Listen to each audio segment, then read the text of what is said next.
he saw, Crystal was doing Crystal stuff, so it wasn't like he was, running away or something like that. He was doing what he's meant to do. He's like the walking castle. I was totally prepared to run away, though. Yeah. But you did. We were all about to run away. Like, not necessarily, but we didn't take like I full was sprints. not about to be the one that ran away. It's just I started following you guys. So this giant is down first because he's being literally swarmed. Devoured. Yeah. This giant would go down because this was over here, and then obviously like fucking purple is over there shooting him. And then this giant, these two giants would end up being overwhelmed. Probably a couple more wolves would die. Whatever, I just knocked shit over because I don't. I mean, those giants probably knocked those giant over fell on the into way it. through Yeah. anyways. So, and there you have it. What about the dragon? Did the dragon do anything? Dragon pretty much just hung out and called Adel a coward. While that's happening, would I be able to do like either sense motive or spot on the big wolf and determine if it's like a divine creature? I don't know if you would have the ability to do that. I don't think you'd be qualified in any sort of way to determine the origin of this in particular creature. Stay there for a little while. Well, I mean, not necessarily. I don't want to know its origin. I want to know if it's just a very big wolf that's just somehow naturally occurring, freak of nature, massive, or Its there's eyes something. glow yellow. Okay, that's enough for me. Like he's not a naturally occurring wolf. So basically then, what would happen is, what would you guys be doing as they're finishing off these giants? Like, you're already over here. Yeah. Are you you're trying to help? You're trying Yeah, to help yeah. them At this finish point, off I'm the giants. not just gonna sit there and watch them. Like, the other wolves are running up, Garrett. I'm assuming yeah, you would I run would up. be going after the with two on the to left, finish the giants. Where you were. throwing one my sword and then jumping into the John front. would take High an ground. elevated position. He'd be shooting into the giants. Malika would be running up to here, try shooting Yeah, at I the was giants. gonna go up to that. John, you spot. sure you don't Maybe a want to try to warning shoot shot, at the dragon? Was that?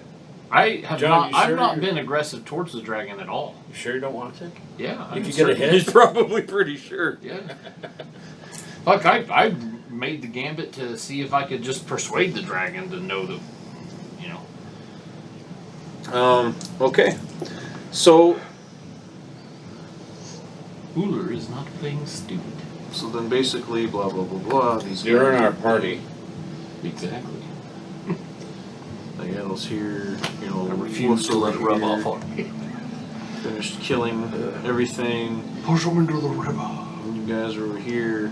You would have been up into here and shit like that. Whatever. They would have been over here. All this stuff. Like to fire a warning shot across Gil's front.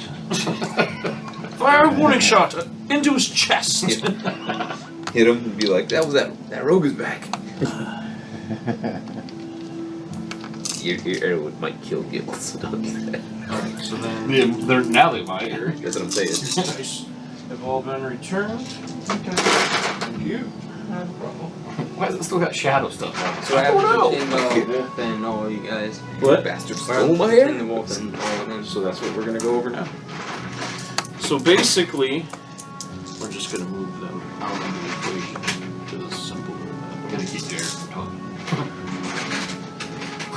This wolf's gonna turn around. You think keep Derek from talking?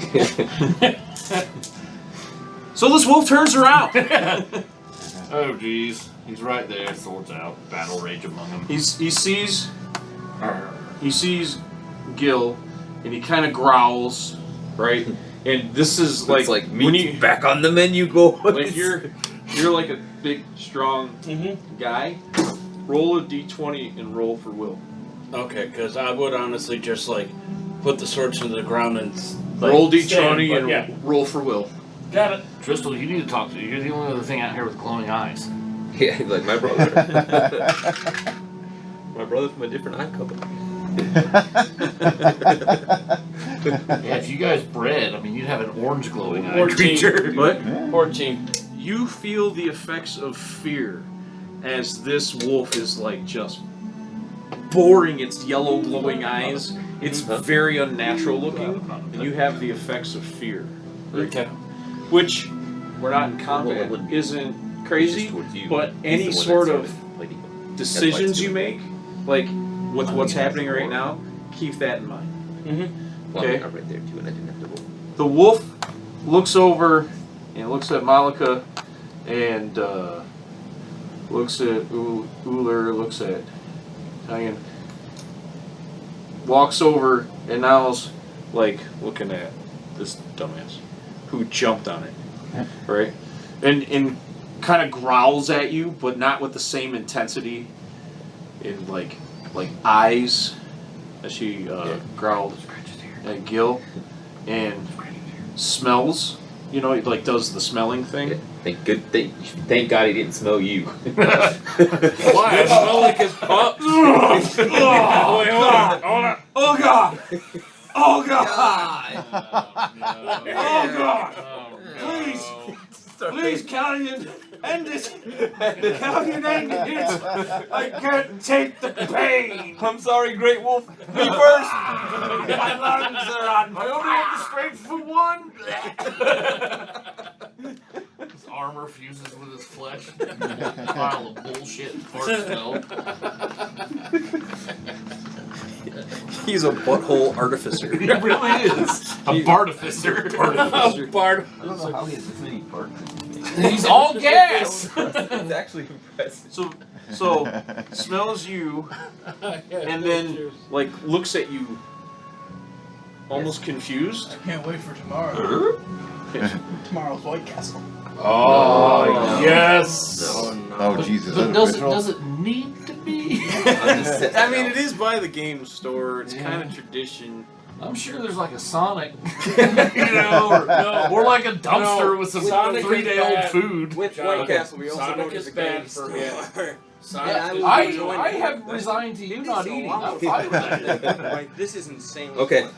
So So looks kind of like sniffs you, kind of looks like confused for a second, like it, and then kind of just walks past you. I'm gonna I don't ask get a if chance he's to talk to it.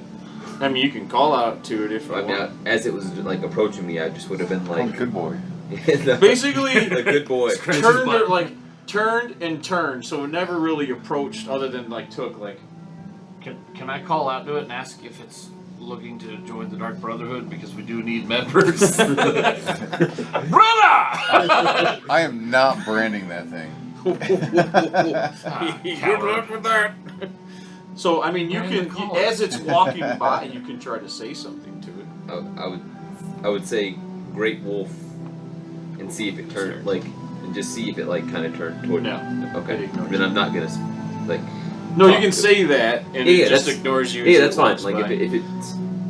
Like the other wolves like turn, and suddenly you guys are their attention again, right? They hear, like, it hears the other wolves like getting all like barky, and it turns and it's like, you know, and they're just like, what? Okay, okay. And so they immediately back off you guys, like any sort of advance they had started making. And so then this wolf kind of walks by, right? Ignores you guys. Doesn't matter, blah blah blah blah blah blah blah blah blah blah blah blah, and goes bloop bloop bloop bloop. Oh, it didn't Drops do a big old the fight Red deuce. 13 thing where it hops on. You know, ding ding ding ding ding ding. And so there's a path up here that it takes. So what you're surmising is whenever it showed up, it probably came out this way and like jumped into the water. Oh, So it could have a Pride nice, rock. so it could have a nice, sweet, dramatic entrance as it rose out of the water. And the other You lost your wolves, opportunity to make a pet friend.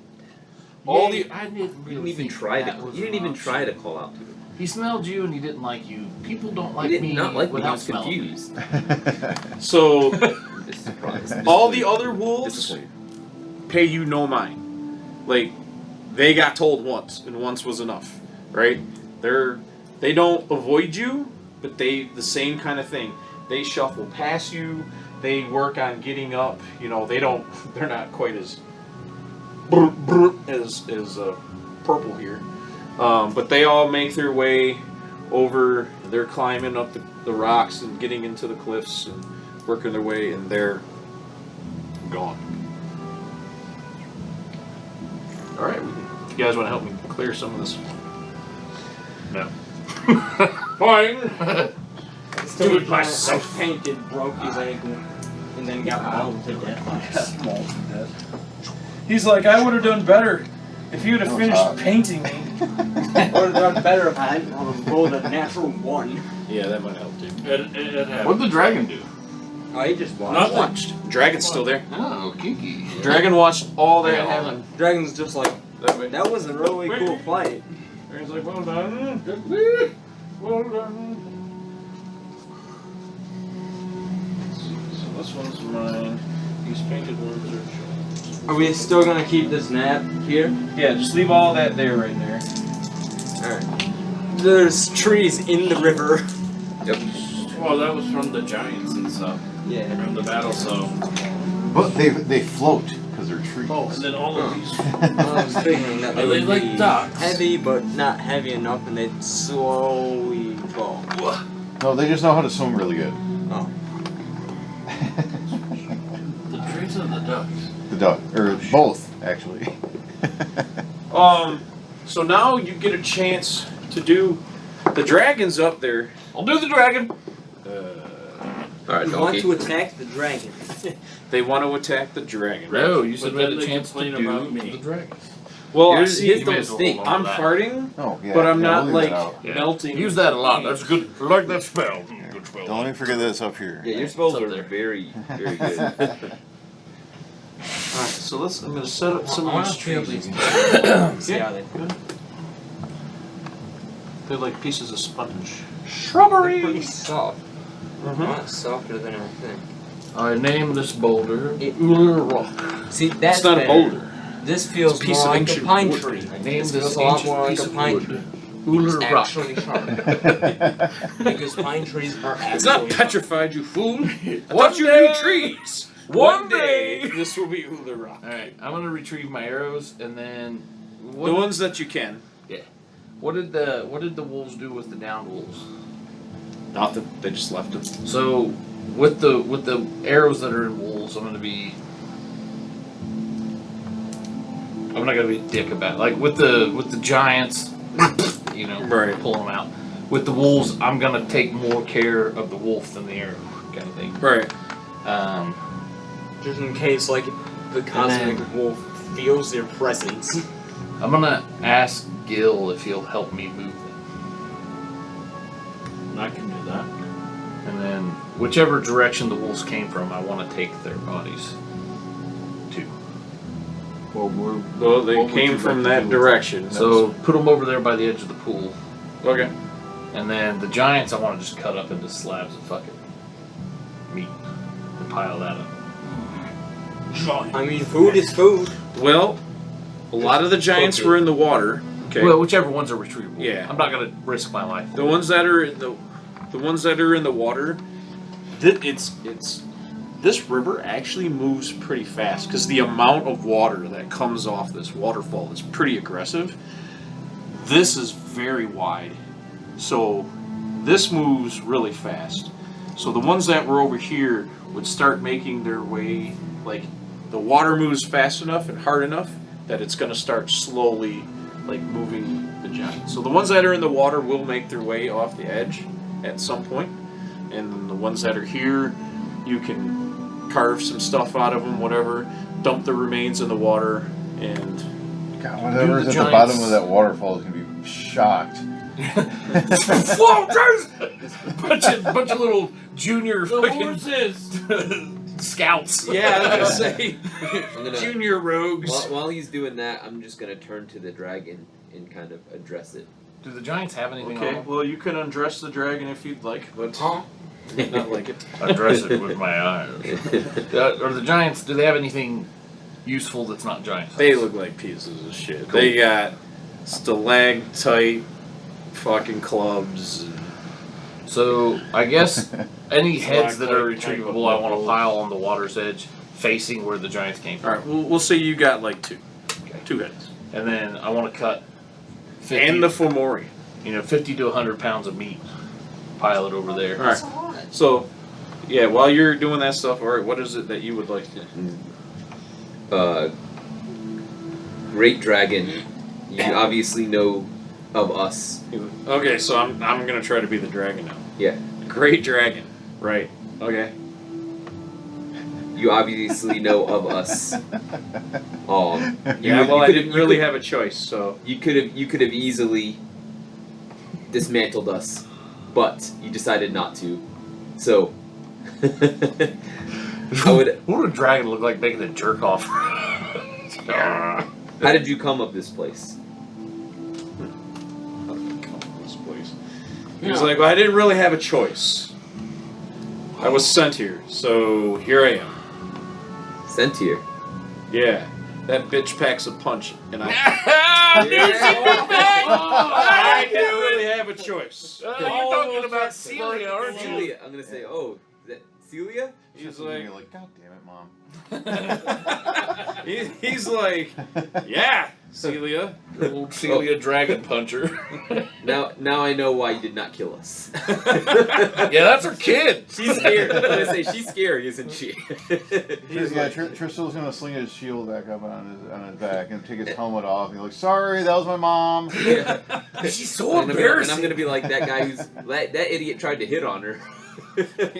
He looks over and he's like, gee, what an idiot. I was gonna shrug. I don't know. She was hot. She made my quiver I was a quiver. different man then. So the dragon would come down to talk, and basically he introduces himself as Drex. My name is Drex. That's been his name for 4 fucking years. Not Drax. Drex. The Destroyer. Fly Drexler. I want to ask him if he's interested in becoming a member of the Dark Brother. Would you like to get branded? Do you like eating people? Because I have a spot for you on my team. He just kind of looks at you and is like, sorry. It was really hard to focus on what you're saying because your breath smells an awful lot like dragon dick. That's just my armor. So he's just kind of like, yeah, no, I don't want any part of your My clothes. perfume's made of bits of He's real like- dragon dick. He's like, Each bottle.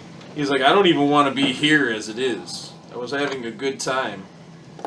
What? Fucking- He starts talking about he was hanging out in Severance and just doing his thing. He's at a tavern, blah blah blah. I'll handle an earthquake.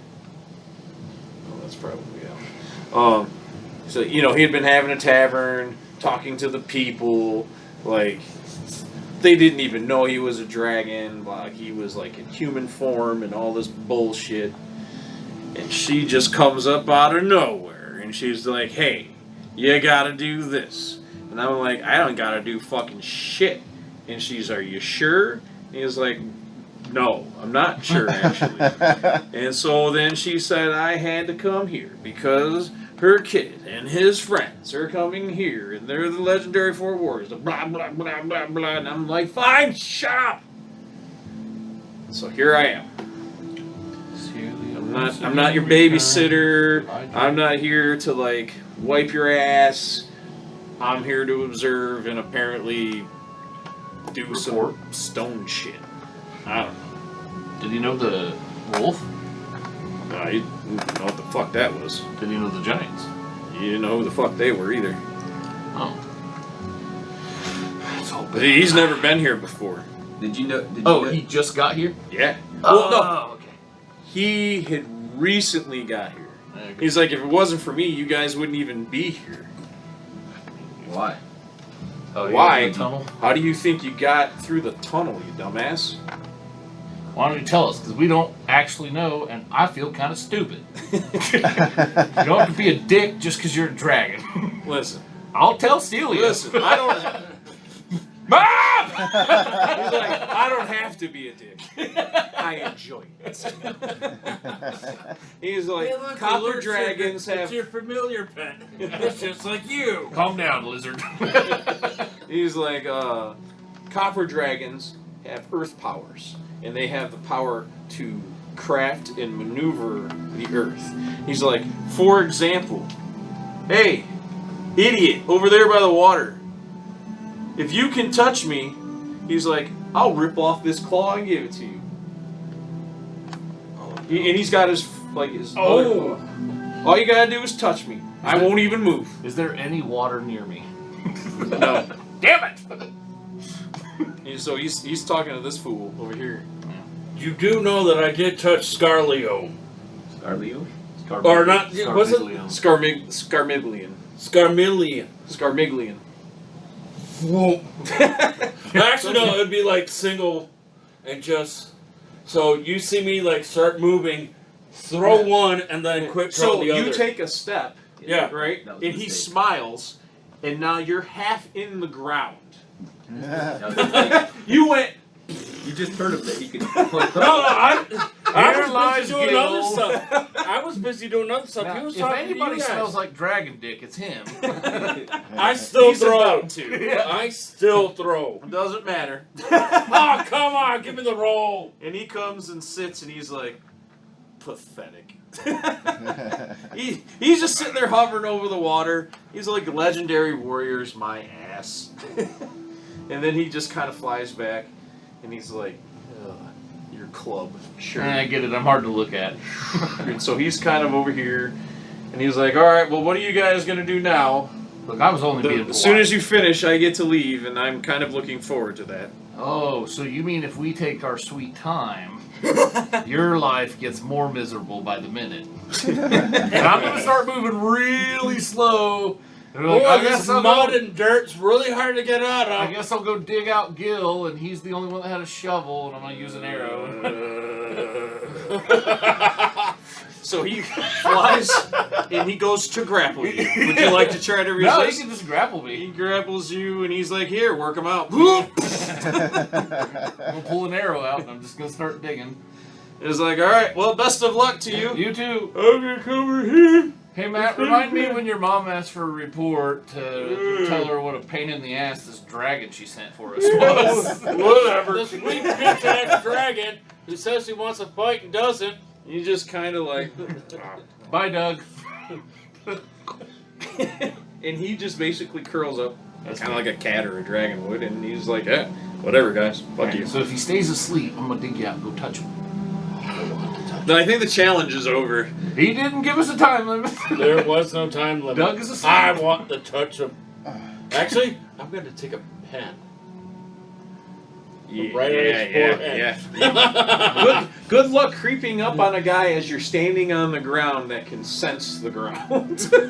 There's this old saying about Leave the sleeping dragon alive. Something about that. Yeah, that's actually the Hogwarts motto.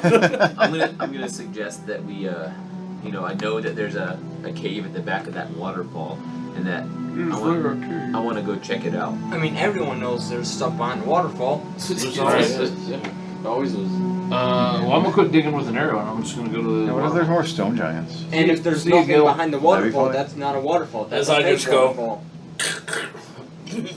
Yeah, whatever. Yeah, I'm gonna. We're gonna So draw a think penis like on cave, Phil's like, forehead. cave, I'm gonna, cave, I'm gonna suggest that I'm gonna give somebody a piece of rope, So he just and I'm just gonna goes jump with to it in throw my it, he's hands just like, "Nah, and try uh-oh." to like Oh, I'm gonna quickly hand that to you.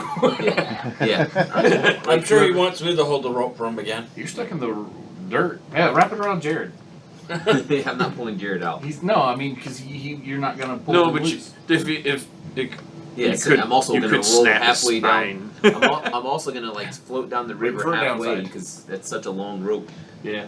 And I would just head over to the edge and attempt to leap to where I could leap over. I mean, why not just scale There's the water sides? falling though, right? There's a waterfall, yeah. Yeah, the Try to waterfall's jump like- through it. Huh? You try to jump through Yeah, the try to jump as far as I can tons through and it. tons of water. Why not like The Zora walk armor. around the side of it? So you're gonna try to jump through the massive waterfall. How fast is that waterfall falling? It's coming pretty hard. There's like a lot of water. I don't know what the terminal velocity of water is. I'm gonna go over and look at the cliff. Does it look like there's a way to get there? Over here? Yeah. The cliff's pretty. I mean, the cliff looks kind of like how it looks. It's kind of raggedy. Like there's like ledges and stuff to grab on. Is it slow? I'm gonna try to climb up a No. little ways and see how hard it is to climb. Do you need a check? What's your climb? Like 7 or 8, I think. Yeah, roll, but it's like you got to roll like higher than Plus 7. Yeah. I mean, if you can give me like 15 total. Okay. What an 8. 8 total. You rolled that one. Wow. You got stuck in the doorway, You okay? can say you tied a rope around it and you felt I got a anybody. 21 for my second attempt. If only you had inspiration. Yeah, I fall down. I'm like, I shouldn't have that popcorn, and I like wipe my hands. Goes to get up, just All the falls gill around snot it. off of it. All right, so now I'm gonna say, oh, that's a good idea, and then I'm going to. 21, he finds himself. You're actually like, okay, like you're doing pretty good. It's not bad. Like you don't have to roll. Okay. You hop on this fucking wall, and it's like you've done this 1,000 times. Like you don't even think about it. Your hands just grab your foot in the thing, and you just kind of scoot along. Like you're actually waiting for him to kind of finish. Oh, come on! It's his arc. He climbs fast. My fucking idea. Celia. Hey, Okay, speed along. so as if you fast want, as I you can. guys can, Fast like, travel. you can maneuver around the water and get onto this platform. Cool. Is that like your That's goal? what I would Yeah, like to do. Okay, so you're here. What do you think you'd like to be doing at the moment, Tristan? I don't know, I'll just go sit by the trees and wait to see what happens with all that. The Kingswood, if you would. Or yeah. So he's over here. Yeah. Do you have a mini that's just like chair from the waist up? No, not yet. We'll have to cut that one then. Jared's still stuck. Come on, guys, don't leave me behind. He's sleeping. He doesn't give two shits about Yeah, I you. guess we should dig. So basically, dig 'em if out. that spell would cast on me, No. I'd be like down. He doesn't cast it on you. He casts it on the ground around Let you. him flex but at if the I ground fell like he down, wants to. I'd be like how far down? Will Like, that help? Depends That'll on how help, quickly yeah. he switched it back. so right So, now, all right, you guys are he's here. how many feet down? No, he's like waist. And how tall is this character roughly? I don't know, he's like 3 feet deep. Alright. So you guys are looking into the cave, and there's a decent amount of light coming through. You know, even with the water and stuff, and you can see that it's a cave, and it's pretty big. If you get the feeling like it would take some time, some decent time to explore this cave, and you get the sense that you've been in here before, like you're just kind of like, yeah, it's the waterfall cave, you know, whatever name it would have or you would have given it. I never really gave it any thought. Did I feel like it led anywhere, or did I just feel like it was a cave that was there? It not so much led anywhere, it led out from somewhere. That's what you remember it as. You remember it as an exit, not an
thing that you did.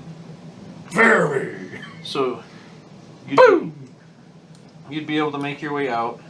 You know, Ullr's still stuck in the Yeah. fucking Uller is dirt. not stuck in the dirt. Ooh, there's not stuff. God damn it, Gil! It's the L's. Yeah. For whatever reason, the L's, I can't You handle want me to L's change in my two name? different names. No, because he has an L in his name, and he has an L in his name, and it shouldn't fucking matter, but Yeah. for whatever reason, Gil and Uller, I I want Or to don't turn. just refer to I want him to turn to as Malika. dumbass. That's what I do. I want to turn to Malika with my Come glowing on. eyes and be like, does any of this seem kind of weird to you? This it whole- all seems weird. This whole fucking day. She's just And every other day before we came back. she's just kind of Will like you ever use White Dragon ever again?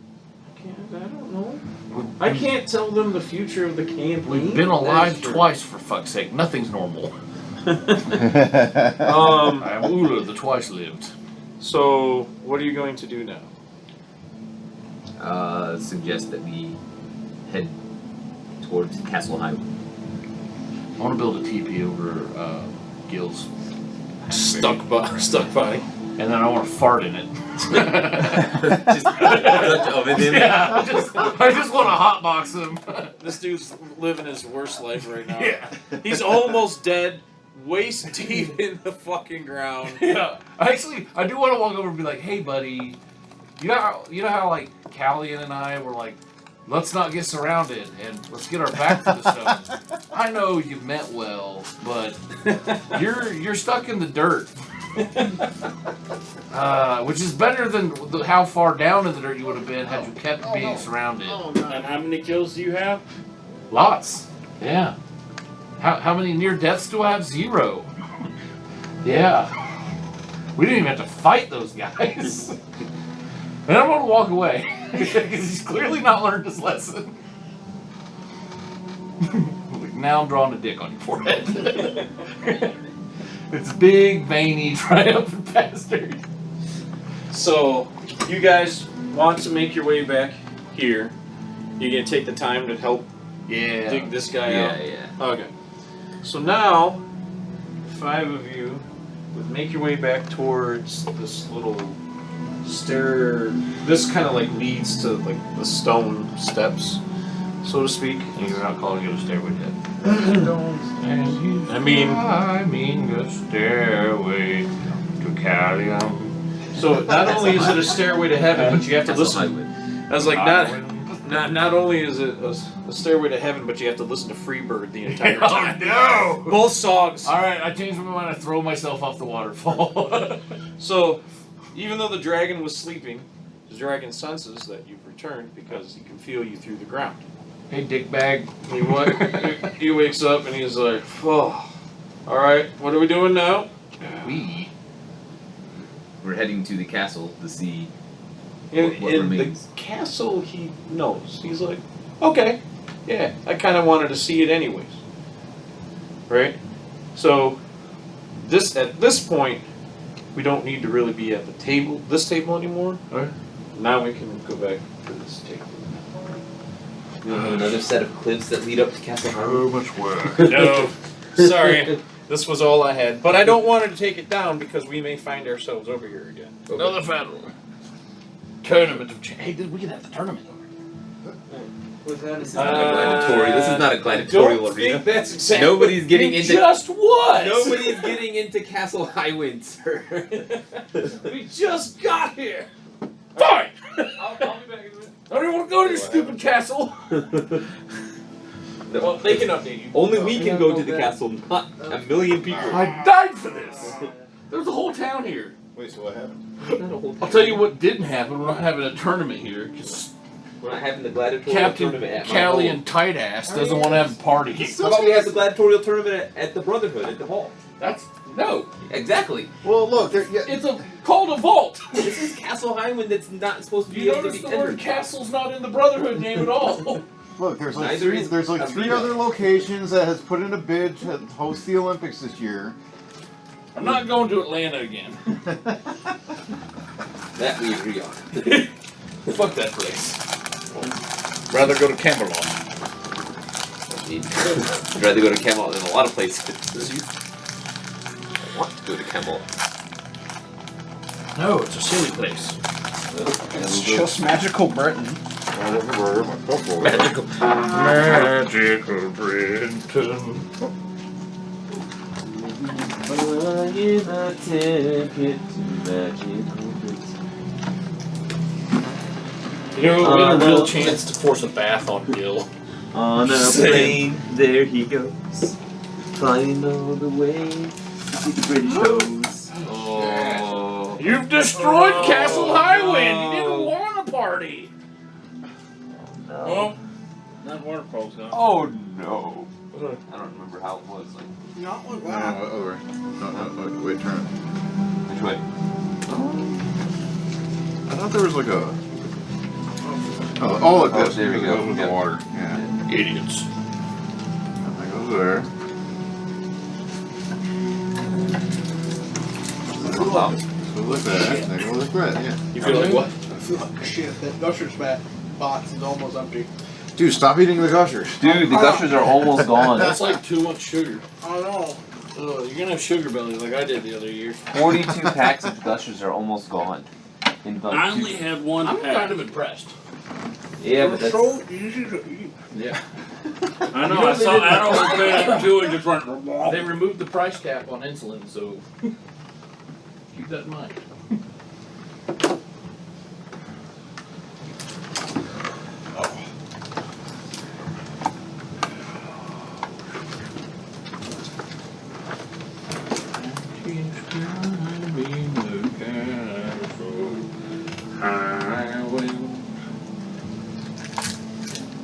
I'm just saying, you couldn't have been from like Castle Low Wind, or like somewhat attainable wind. Nope. Highwind is so much cooler. This dragon's a total dick. Well, the dragon doesn't even belong to Julie is the one who sent it. Hey, tell your mom he's a dick. I mean, I'm sure she knows. And he tried to bury Gil alive. I'm sure she knows all this. She probably told him to try to bury Tell her, Joe. tell her there's 100 platinum in it for her if she punches him again. Says this is I for don't think that cooler. matters to her. It matters to him.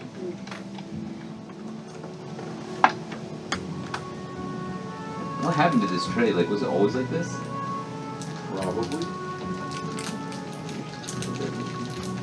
Man, those things are like older than me. Are the legs fully out and latched in? Yeah. And then you're on. Yeah. It's the carpet. No, It's not the carpet. It's the. Those things are quite old. Yeah, it's the actual table. Okay. You could always. You could brace it up against the other table to get yourself some extra support. I should have kept one of the dead wolves and have it stuffed and then just like randomly hide it behind Gil. Gil, look out! Ambush! You're just gonna leave them in there for the rest of the campaign. No, they unburied me. I would have.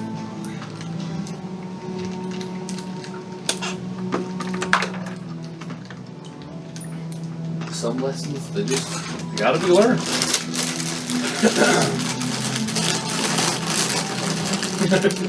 We don't hit dogs.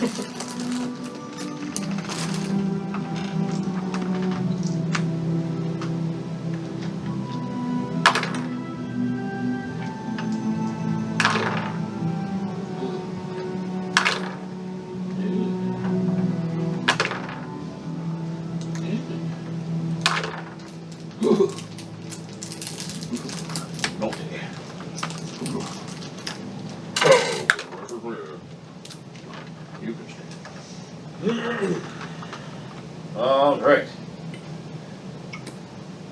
That's my chair. My checks.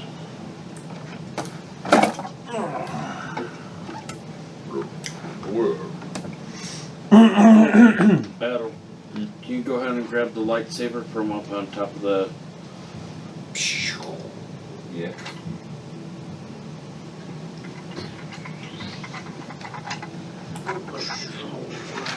Hmm? Thank you. Well, I hope that was Yeah, we're so good. Sounded empty. John, do you mind putting that on the other side? This tape? Huh? The table, yeah. I think you had it on the other side. No, No. it's in between us. He said that You right need there. more room? Yeah, I was sitting right there before. That better? Yeah. I can't put it over here because it'll block his exit. That's fine. He gets all angsty.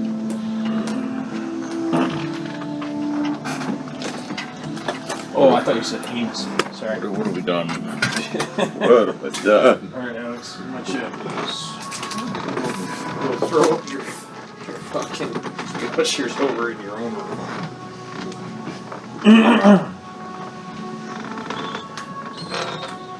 Okay, so you begin climbing the stairs towards Castle Highwind.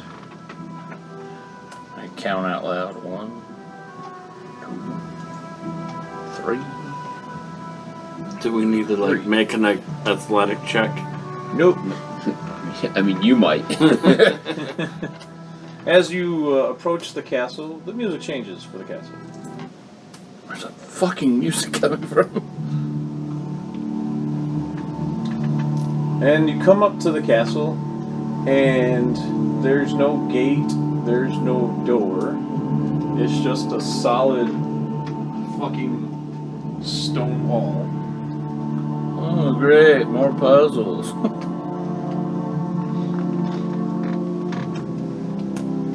Like you've clearly come to the what should be the entrance, and it's just a solid wall. Drex, you can tell Drex is just kind of sitting back, like he's just kind of laughing to himself. Like, these idiots can't even get in. Does it look scalable? Does it look scalable? No, it's actually very smooth. Okay. Which is impressive because you know this thing is like over 1,000 years old. In fact, this castle, I can't remember what she told you. So, you know this castle's at least 1,000 years old, and that thing is smooth as fuck. How high is the wall? Does it look like it should be able to, do I remember going through an entrance that used to be here? Yeah. Does it? And Drex just kind of looks at you guys and is like, "Look, you guys are ridiculous. You can't even get in this castle without me." And before he finishes, the stone starts reforming so that a door appears. But you notice that Drex kind of looks shocked. Like,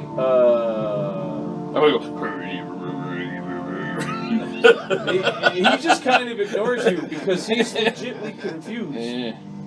He didn't open the door, but the door opened anyways. Yeah. We're home. Well, And Callie he is was, home. and he's just kind of like, oh, Callie's my okay, brother. you know, like he's trying I to thought look Trista cool. was your brother. Trishul is my brother. Alright, let's pay attention to the campaign. What? Are you with us, Jared? Yeah. Oh, okay. I couldn't tell if you were lost over there. And so you look inside. Can you like read the screen? All right, I gotta get ready for this one. You look inside,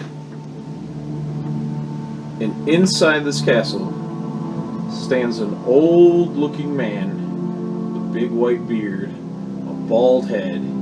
He's wearing blue robes. Tella. John Yorkshire? This is where he makes his cheese loaves. Time to make the cheese loaves. Oh, it's Tristan. Or yeah, it's Sector Kane. That old friend. Stay a while. Oh, stay a I while. may have a mini that fits this guy. And so you look in, and you see this old man, and he's just smiling. He can't believe what he's seeing right now. And he's like, "Hello, my name is Kaka Dane." You know how long I've been waiting to do that? 4 years! 4 years I've been waiting to do that! Show him the cube. My name is Cackerdane. Come. This is your home, after all. Put that in the notes. Cackerdane. C-E-C-K-A-R-D. Dane. D-A-I-N. Oh, that is wonderful, Rich. Oh, thank you. Well, it was funny because there was a bit there where you were like, hey, listen to all this, the music from the Diablo, Tristram, right? And I'm like, quit playing that. I've already picked that for this goddamn session. Oh, but shoot. that was like years ago. Yeah. Several. I'll actually listen to this sometimes when I'm doing Uber, just to like zone out. Yeah. It's good for that. So Cackerdane is... Do you know how hard it is for me to say Deckard Cain now? Yeah. Because I've been calling him Cackerdane for 4 years. So whenever I say Deckard... Whenever I've said Deckard Cain around you guys for 4 years, I have to stop, pause, and make sure I say it right. Yeah. Yeah. Cackerdane. Cackerdane. So he's like, come in. Come in. I can't do this voice forever, by the way. It's like at some point it just gets lost. Right? And so you guys are standing at the entrance of this castle, and so is Drex, and the door is big enough for him to walk through in dragon form. And there's this old man named Cackerdane standing on the inside.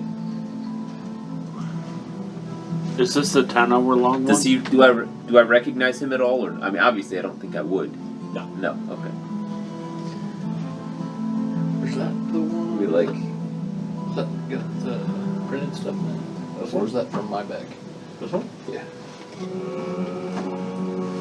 I think this is shake. I think this has printed stuff in it. Oh, I can hear it. It does. Don't worry about opening it. Like if we need the model for it, I'll let you know. Okay. Oh god. I'm gonna basically say, like, hello, there are still people here. He's like, well, there used to be. Now it's just me. I thought that I never would see another person until just recently. What happened to everybody? That was my bad. My foot hit the switch on accident. I was like, well, how'd you do that without the remote? Yeah, it was, And the remote is dead. sounds like all mischief to me. Nay. Oh, you got the batteries working? Yeah, you got that. Oh, last Day night. 1. Yeah. No, it wasn't No. day one. Day 2. Yeah. All right, So so I asked him what happened to everybody. it's like, well, over time, we just passed away, and I'm the last one here. We died. Yeah. You left us here, That's a bitch. bummer. No. Like, nobody- he's like, You guys stopped like reproducing, or was there? you know, like, when you have no one to reproduce with, that's just kind of what happens. Time takes its toll on all of us. Do you know if there's any other Well, highwinds? almost all of us. He's like, as he looks at you guys, and he's just kind of like, wow. I'm immortal. Do you know if any of my family Highwind would still possibly be around? I'm sorry, Calligan. Your family's been dead for nigh 1,000 years. Is Goldfish Goldie? I don't know who that is. Is Cat Pogo? I don't know who that is. Choke. Quit ruining his arc, Yeah. Choked on the goldfish. Shush! This is not your arc. sir. Ruin your own arc. I did.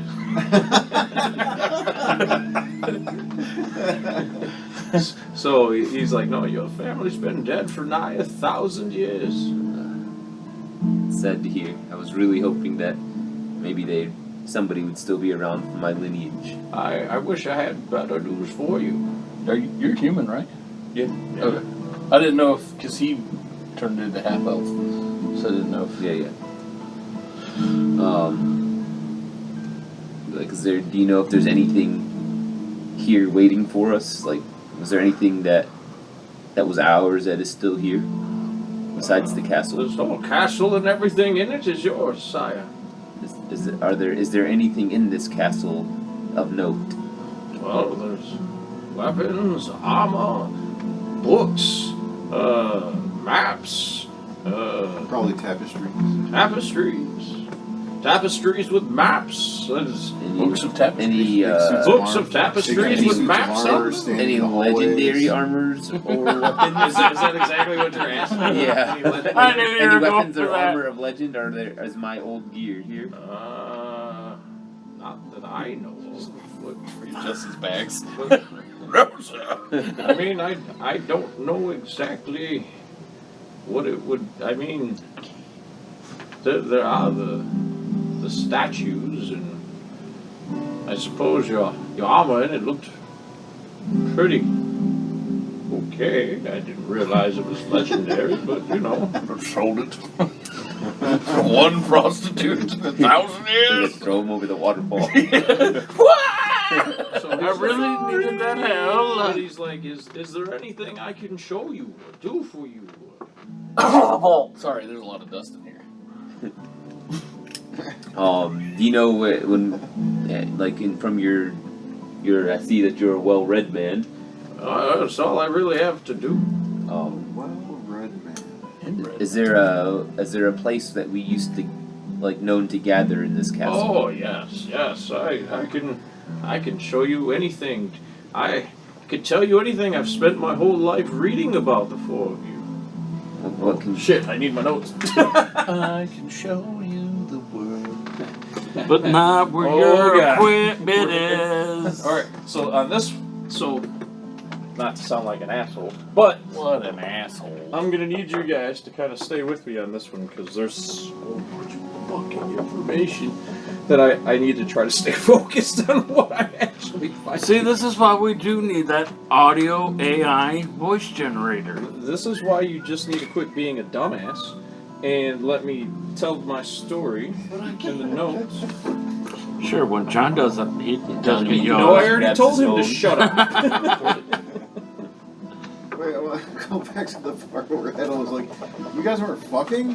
Yeah, I love that I mean, part. if he wants to ruin his own arc, that's on him. That's on him. It's like, why weren't you guys fucking? Come on. I mean, that's a legitimate. Why weren't what stopped them from just reproducing? It's a time. Lack of honeys. We all got E.G. Oh, God, and there's no It's a Viagra. curse of the family, so be prepared for that. Oh, now it's like, I'm gone. You don't interest me with your pole no more. Leon leaps off of the waterfall, unable to live in the shame. So long, suckers! It's a shame. They didn't have hymns in my day. Okay, so you now have Kecker Dane at your disposal. He'll take you anywhere in the castle you'd like to go. Where do you think is the first place you'd like to visit? Where I would like to visit my maybe my old chambers first. Your old chambers. I can show all of you to your chambers. You all had chambers here. Would be great. So basically, Interesting.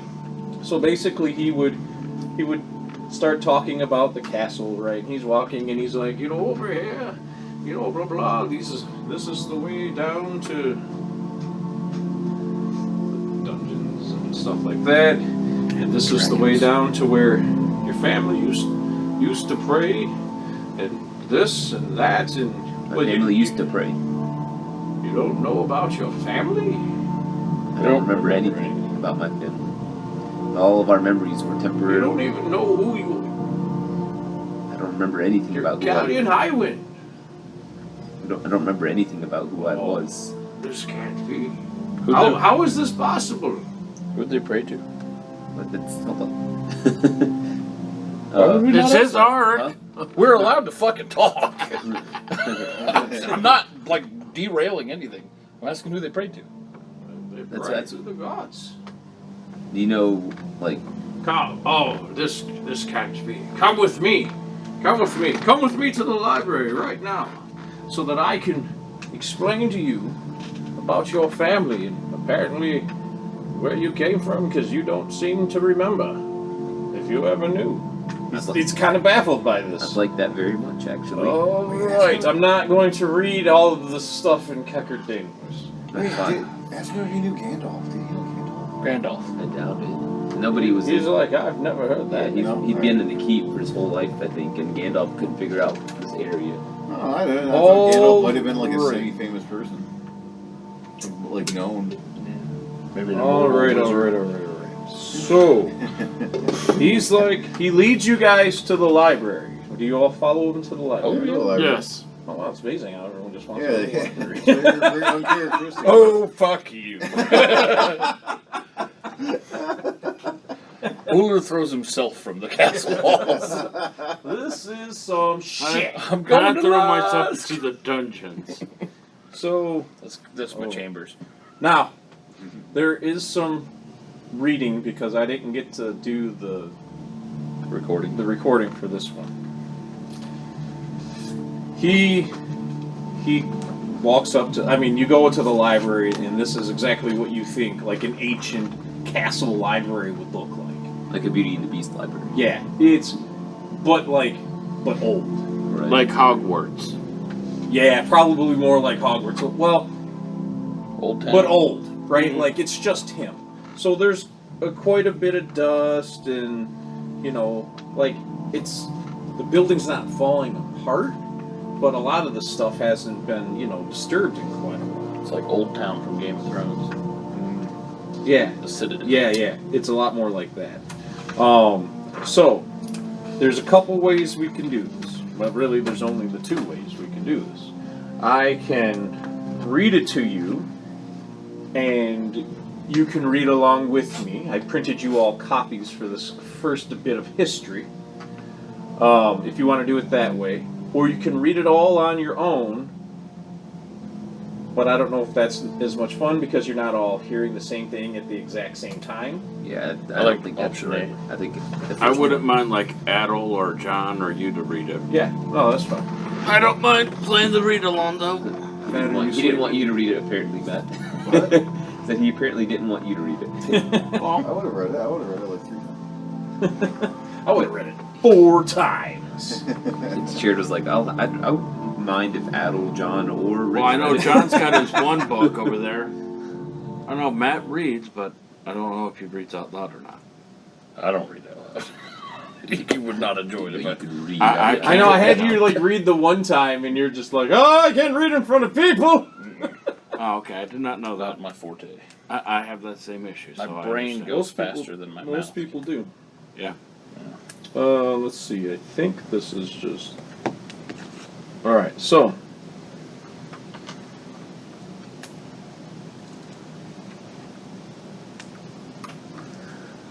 All right. So obviously he's not handing you guys fucking. Turn to page 1. In your. He's like, so he pulls like a fucking book the down. quarterlies. The quarterlies. This is the latest edition Can't of Nintendo Power. Dude, So your dad works at Nintendo Power? my dad is Nintendo Power. All right, well don't skip ahead. What is wrong with you? I can't help it. I'm about to read it to you, ass munch. All right, so are you ready? Mhm. You're all ready. So he pulls it down and he's like, well, we should probably start here with the birth of the highwinds. And so now I'm just going to read it in normal voice because, blah. The birth of the highwinds, as written by Clara Selner through accounts gathered from eyewitnesses, members of the royal court, members of the royal guard, and members of the royal family. Part 1. A new power rises. It was a summer night that seemed the same as any other. Callion, still a young boy of 12, had just raced his twin sister, Aranea, through the halls of Castle Doldry to their adjacent bedrooms. While both of them were fairly certain it was a tie, they still playfully badgered each other, claiming victory over the other as they entered their rooms. The two children were the best of friends. The bond they shared, a bond that few people could ever relate to, was well known, even outside the castle walls. They were competitive, yes, but they were also good and kind, not just to each other, but everyone that they met. They were about as grounded and unspoiled a young prince and princess could be. They weren't allowed servants, had started learning how to cook for themselves, and were required to clean up after themselves at all times. Do you remember which castle Castle Doldry is? In Berserk, yes. That's the one at Severance, isn't it? Yes. At 8, Callion and Aranea had begun to learn about wilderness survival and weapons combat. Over the course of 4 years, they had both excelled in pole arms and swords, and had become rather good survivalists considering their age. Aranea made the better hunter of the two, for Callion, while still being capable, had little patience for the bow.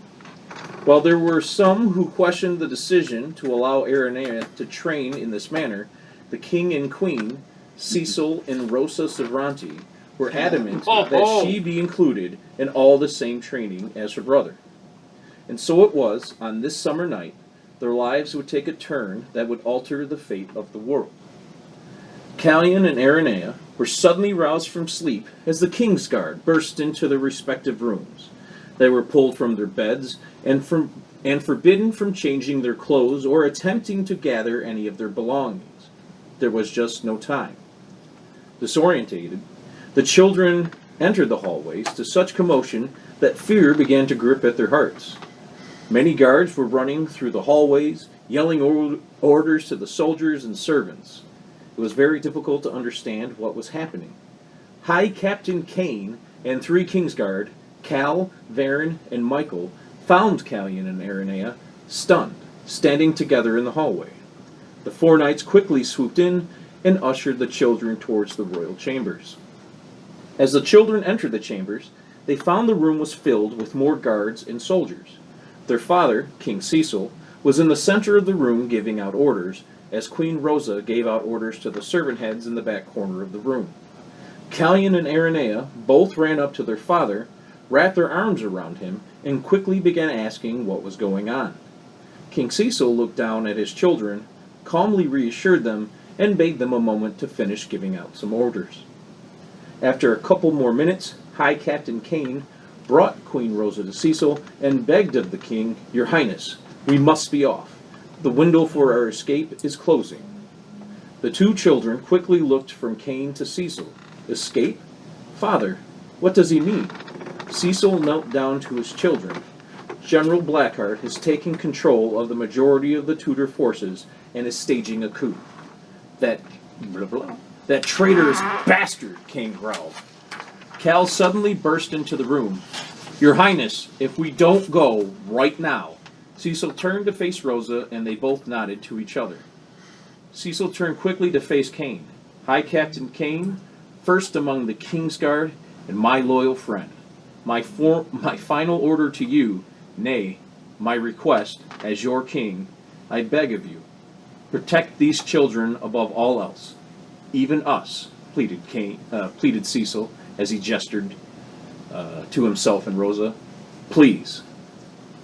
Kane stepped forward, a look of proud determination on his face.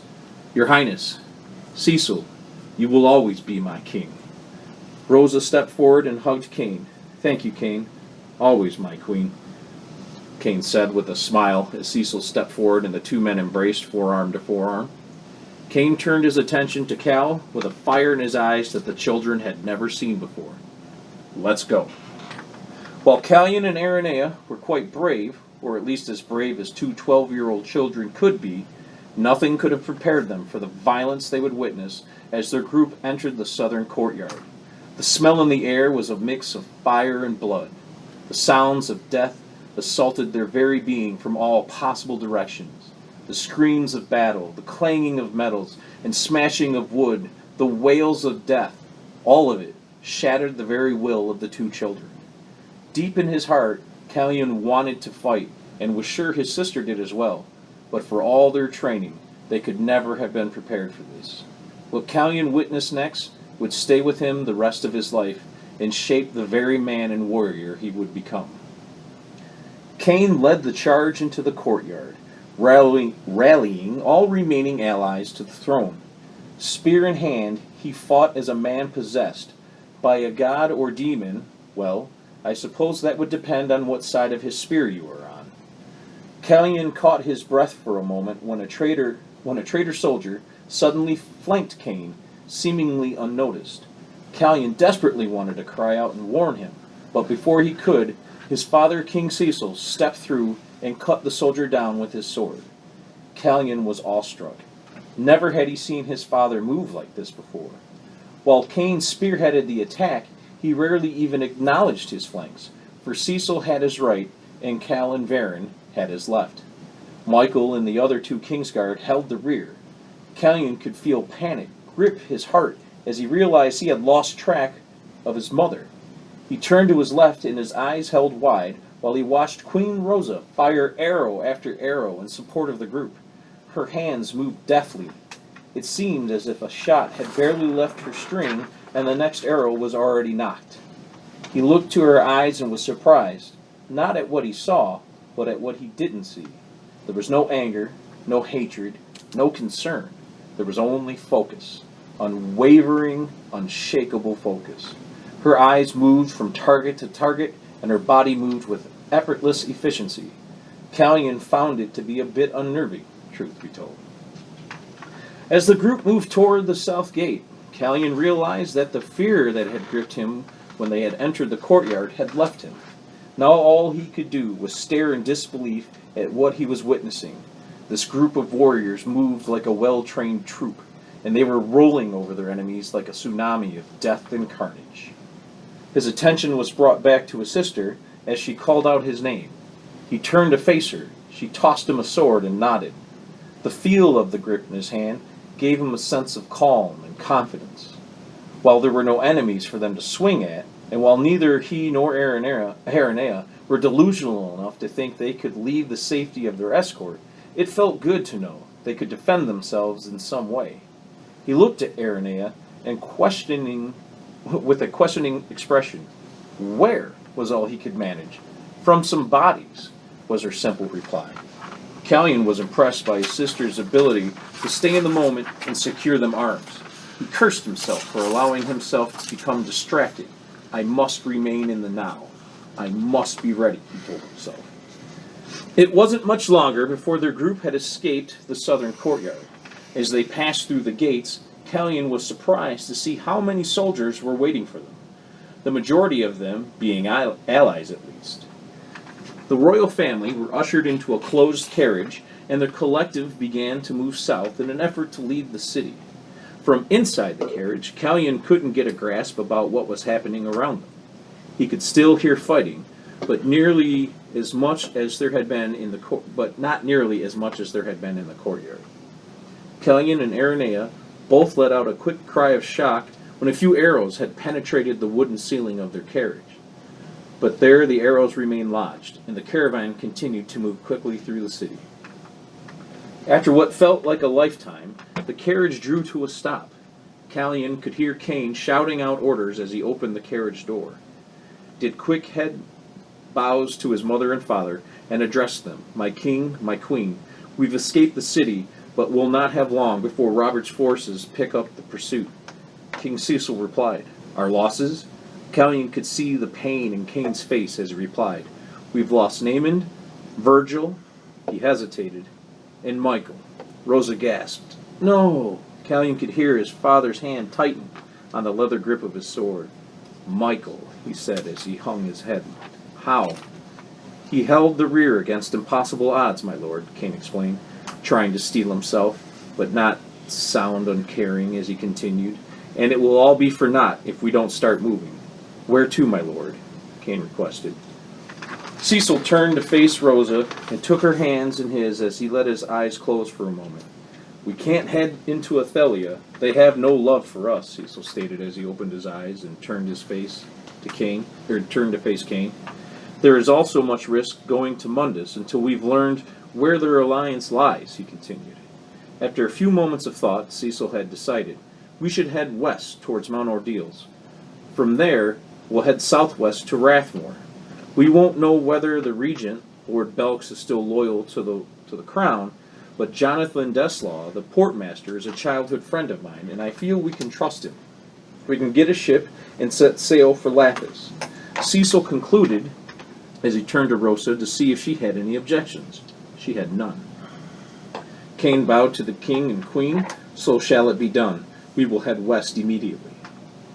The histories as documented throughout the land show that no part of the royal caravan ever made it to Rathmore. In fact, it was not long before Severance claimed that the entire royal family and their guard had been defeated. General Blackheart declared himself king, claiming the entire Severanti line had died at the foot of Mount Ordeals. And I suppose what he claimed was true, from a certain point of view. All right, let me get a drink here. Is Blackheart the same person as Robert? Robert Blackheart. Yep. Wow, this is good. Your royalty, Adam. Prince. Yeah. But I mean, it's neat to know that you actually have like a twin of all things. And he had a twin sister. Yeah. Aranea. Do you remember where that name comes from? Aranea? Aranea. She was that badass female dragoon from Final Fantasy 15. Oh, right. Yeah. Okay. Right, yeah. She was a badass. Part 2. The Path That Was Promised. With the moon shining bright above, Callion and Aranea held hands as Cain barked orders to the remaining Kingsguard and soldiers. I mean, that wasn't the exact orders, but, you know. It did sound like a bark. It did sound like a bark. Biological warfare, my lord. They were to rally at the foot of the mountain, where they would make their final stand. The pursuit of General Blackheart's forces was unrelenting, much like the general himself. How long had they been on the run? Callion had lost track of the number of nights, each night trying to sleep, unsure if he would see the sunrise the next day. Their group still had many men, and their fortitude remained strong, but Cain and the others would never be able to overcome the sheer number of men that pursued them. Callion looked around. Where was Father, he wondered. He released Aranea's hand and went to his mother. Where is Father, he asked. Queen Rosa looked to her son with uncertainty in her eyes. Callion could see the panic, Callion could feel the panic in his chest begin to rise, gripping at his senses, threatening what little composure still remained. Suddenly, in the distance, he could hear his father's voice. Rosa! Cain! Quickly! Gather the forces and follow me! Cain, always free to question the king, could tell by the command that this order was meant to be followed without discussion. Cain relayed the order to his lieutenants and sent them out to gather all the remaining soldiers. I hope this is good. We are relinquishing all of our tactical positions, Cain thought to himself. In his heart, Cain knew they weren't going to make it out of this assault alive, but he would be damned if he wasn't going to take as many of Blackheart's men with him as he could. Cain, Rosa, the twins, and most of the Kingsguard finally caught up to Cecil. Quickly, Cecil called out. In this cave. But sire, Cain explained as he followed behind, we've already explored this cave. It's a dead end. Cain stopped mid-sentence as he stood there, wide-eyed. At the back of the cave, holding a torch aloft, stood Cecil, next to what was clearly an exit. Cain couldn't understand it. It made no sense. He had personally been part of the group that had searched this very cave earlier this evening. I couldn't have missed this, Cain said to himself. He turned to Cecil, still shocked. How? Is all he could manage to ask. Cain, Cecil began, with a very serious look now etched on his face. Over the last few nights, in my dreams, I've been led here. Everyone stared at Cecil, quizzically, but unwilling to challenge their king. Admittedly, Cecil said with somewhat of a chuckle, I had considered that I may have lost my sanity. But here we are, said Cecil, his own voice a mix of amazement and bewilderment, as he gestured toward the cave with his free hand.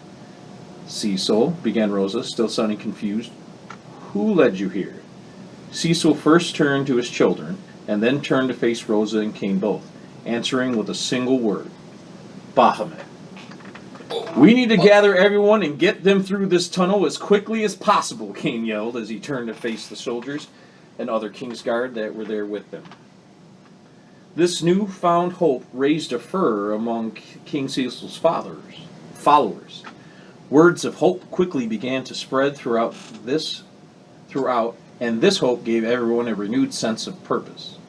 Callion had already moved through the exit and was on the other side of the wall, The tunnel they had walked through must have been at least 40 feet long. It was 60. It was confusing to think how anyone could have missed it when they had searched the cave.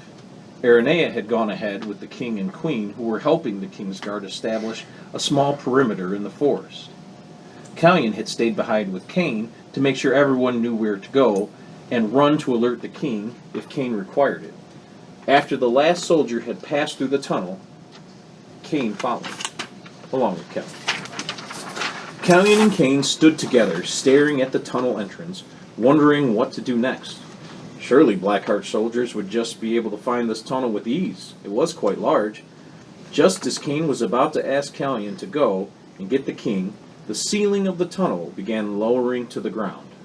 Within a few moments, where once was a large tunnel entrance to an even larger cave, stood a very solid-looking stone wall. Callion and Cain stood there in a moment of silence until Callion was able to find his voice enough to mutter, "Cain, how?" Cain slowly shook his head. I don't understand it. This must truly be the work of the gods, of Bahamut. Tonight, I will thank him with a prayer. Come, Callion, to your father." As Callion followed Cain into the forest, the excitement among the men was palpable. Led by King Cecil, they had escaped the pursuit of Blackheart's forces in what they believed was to be their final moments. Once Callion and Cain had caught back up to the main party, Cain relayed to a very astounded Cecil what had happened at the cave. Cecil informed the group that they must now take the forest path until they reached their destination. "What is the destination, sire?" asked Cain. "Truthfully," admitted Cecil, "I'm not entirely sure, but I believe that someone is waiting for us when we get there." Rosa looked to Cecil and Cain. "By rights, we should now be dead or dying. Bahamut has truly saved us. I trust Cecil has the right of it." The Savranti force gathered and prepared for the journey up the mountain, and it was not long before they were ready to leave. At the end of the first day of travel, everyone was exhausted. It had been quite some time since anyone had taken the time to eat or sleep, as putting distance between themselves and their pursuers had been Cecil's primary objective. But now, it didn't appear that they could be seen from anywhere but the path itself, and so a full stock was ordered. Fires for what rations were available were to be kept as small as possible. The skies had remained clear that day, thankfully, so at least they wouldn't have to sleep in the mud. The men were ordered to disturb as little of the flora and fauna as possible. In fact, during the first day of the ascent, Cain had reported to Cecil that he was fairly certain they were being tracked by animals. "Likely wolves, sire," suggested Cain. It's hard to get a feel on how many, but it feels like it could be quite a few," concluded Cain. Cecil thought for a moment. "Order the men to avoid engaging the wildlife at all costs. We are guests in this realm. Let's make sure we remain polite." Are you smiling over there like a motherfucker? Yeah, that's exactly what I did. Yeah, I know. I'm like, as you're doing it, I'm like, son of a bitch. This is amazing. This is destiny. At some point towards the end of the third day, the path they had been on curled right, rose sharply, and opened to a large flat. To the east, there was a very large pond. To the west, an immense field with many There's a small trees. lake to the east.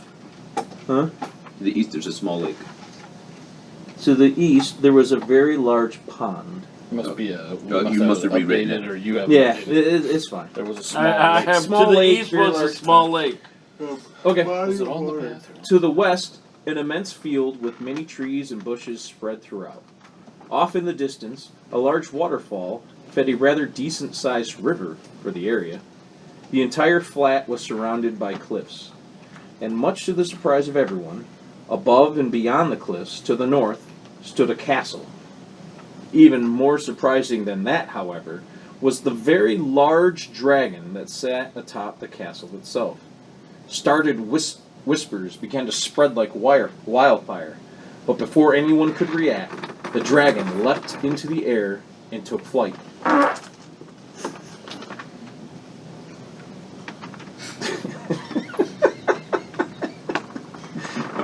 Within a few moments, the dragon had reached near the head of the party where Cecil and the others stood stunned. The dragon had landed quite gracefully and walked rather casually over to them. As the dragon reached the group, it sat and looked upon them. There was a calmness in its eyes that Callion found mesmerizing. He had heard stories of dragons throughout his childhood, but never in his wildest dreams did he ever think he would one day look upon one. Everything in Callion's mind told him that he should be terrified of this monstrous creature. Maybe it was the exhaustion setting in, or maybe it was the soothing way the light of the setting sun shone upon its copper skin. Either way, Callion found himself very calm. Unsure what to do next, Callion looked to his father and mother. King Cecil dropped to one knee and bowed his head. Upon seeing this, Queen Rosa, Cain, and the others quickly followed suit. "Oh," the dragon said with a chuckle, "that is not necessary, my good King Cecil." Callion was somewhat surprised to hear the dragon speak, and it would seem to be a somewhat female-like voice. "My name is Adira," she continued, "and I have been sent here by Bahamut himself to welcome you to God's Reach." Part 3. I don't like that there's only 2 pages left in this. God's Reach. I'm sorry. Oh, the next 2 pages are all about Celia. So you know, don't get excited. Part 3. God's Reach. As you would expect. She's in here. Yeah, of course she is. As you would expect, much would happen over the course of the next 15 years. The royal family gave up the surname of Sovereignty. They instead adopted the name Highwind, inspired by the strong winds that typically blew through what everyone just grew to call the Reach. Over those 15 years, Callion and Aranea intensified their training and became fairly powerful fighters. At his peak, Callion solidified himself as the most powerful warrior in the entirety of the Highwind army. Even Lord Cain, having been granted a rank of nobility, could not withstand the vicious onslaught that Callion could bring. Even more frightening was when Callion and Aranea were paired up, for between his halberd and her combination of spear and bow, they could fell an entire small squad on their own. I would probably change that to Giarm or something, but whatever. It was the 16th spring since the Highwinds had come to the Reach, that history would mark as the beginning of what would be known as the Long March. An astounding elven warrior named Celia came to King Cecil with a message. Bahamut had chosen the twins to be his warriors and become the first dragoons. She had been sent to train them and prepare them for their coming trials. As devout followers of Bahamut, the Highwinds were honored. The next 5 months of training for the twins would bring them to their breaking point time and again, and yet they endured. Celia honed their already formidable skills and added additional skills to their repertoire. These skills included a focus on leaping attacks, tripping attacks, and attacking from various levels of elevation. But rather than be trained to work as a pair, the two were trained to lead separate forces. Why, you ask? Well, Callion was being trained to lead a major offensive that would gather all 4 kingdoms under a single banner to face the growing threat of Oloran and Dire. The idea that man could unite and find solidarity in this age seemed impossible. Such a feat had not occurred since the Great Dragon War in the First Age. But Callion had become known for his charisma and inspiration, and he rallied his men forward as his journey began, delivering a rousing speech with an ending that will forever be remembered. Men, it is not a question of what is possible, there is only what must be done. Ask not what your country can do for you. I had to come up with something. Aranea, on the other hand, was being trained to join Celia and face the 4 fiends of Tiamat, a group of large and powerful chromatic dragons. It was believed that the greatest of the fiends, Rubicant, a great red dragon, had sent the other 3 back to Elenorath to pave the way for his return. Together, they strove to return Tiamat from Avernus, the first layer of the 9 hells of Bator. What happened next has already been detailed in other historical texts, yet I still offer a summary here for the sake of completion. Callion succeeded in commanding all 4 kingdoms. He led them deep into the heart of Dire with his 3 hands, Gil, Alphonse Mesh, the Hand of Freedom, Uller Loki's son, the Hand of Secrets, and Tristal Irons, the Hand of Balance. They were able to stop Olorin and save Elenorath and her people, albeit at the cost of their own lives. That's out. He's almost. He was getting there. You were. Well, I mean, you know, it's... Which hand? What are you called? The hand of what? The Hand of Balance. I'm the Hand of Secrets. Everyone was snoring last night, so. True. So, They were able to stop the Lord. They were able to stop Lauren and save him. No, they were able to stop Olorin and save Elenorath and her people, albeit at the cost of their own lives. Aranea was prepared to set forth and join Celia on their quest when the news of Callion's death reached Castle Highwind. It is said that Aranea was so overcome with grief that she climbed into the cliffs where she would cry for 7 days, refusing food and water. On the 7th day, she took her own life when she threw herself into the pool her tears had created and drowned. This pool became known as the Tears of Aranea, and in it, a statue of her was erected to preserve her memory. King Cecil and Queen Rosa had no more children, and so the line of Severante/Highwind was ended upon their passing. What if she turned into a wolf? That's where it came from. No, it didn't come from the water. Yeah, but that's where It jumped off the cliff and jumped into the water. That's what Rich said. just throwing it out. I know what he said. Okay then. I know. Above the pool. Yeah, I know. So, Okay. I mean, So you're trying to that- say that his All right, sister's a well, Mia bitch drinking. now? Oh, so she did- so that was the birth of the Highlands. Very good that. That was cool. Explains to you where you came from, who your parents were, that you were once the rightful heir to the throne of Severance. This is like 1,000 years ago, right? You left, you gathered all 4 kingdoms, you succeeded in that, which you already knew. You made it to Dire, which you already knew. You stopped Olorin, which you already knew. You died, which you already knew. Your sister was overcome with grief.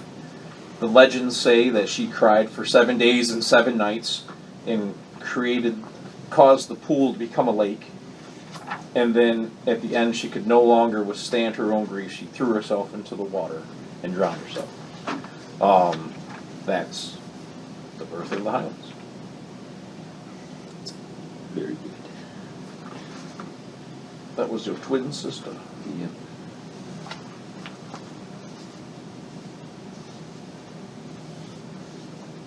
So, Kecker Dane, sets it down, and he's like, well, I hope you found that informative.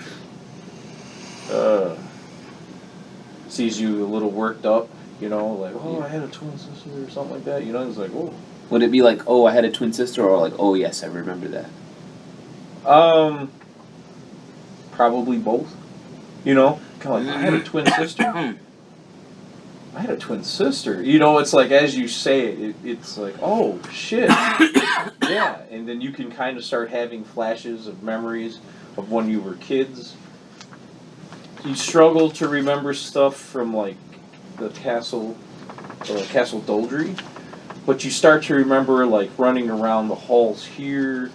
You just remember, you two trained a lot together. I remember training with Celia. You start to, yeah. Okay. You're like, oh my god, yeah. And she would put you through the fucking ringer. She was not cruel, but she did not take it easy on you too. Right. You were chosen to be his first dragoons. And so, Kecker Dane is like, well, is there anything else that I might be able to help you out with? Is there any other information maybe I could give you? Did we know his sister, or were they split up after or before we met him? According to everything I know, you all knew her. You'd all been here when she was here. Moloch is with us, right? Yeah. Yeah. Does she know the current emperor's name? Of the country? Dire. Severance? Severance? Severance is now a military state run by General Bosco. Oh, he straight up runs it. Yeah. But who's the Emperor of Dire? Aloran. I think Aloran is Still, back. Aloran's badass dude, yeah. Yeah. And Aloran wasn't in this till the very end, right? He wasn't Blackheart. Nope. Two completely different people. I'm gonna ask him if there was any. Was it known that the Highwinds had communication with Bahamut after he had taken him into this castle, or was it sort of like we were just thankful for his one-time help and we? He explains to you that the family had dedicated themselves to Bahamut, like after they had saved him, that they were honored that their children were chosen to be the first dragoons. He knows, he's read that there have been no dragoons since, and he's not been able to find any sort of records explaining how you two even became dragoons. Like, he doesn't know if it was a ritual, or if like anything in particular was done, or you were just giving the dragoon title, or whatever. He just, as much as he knows that you were the first two dragoons. Is there a temple to Bahamut where my parents used to pray, or? Yes, they used to pray. Well, there used to be a temple down below, where do you bury people? Catacombs. Yes, where the catacombs are, but I've never seen it. I've only ever seen the catacombs, so it's very confusing to me.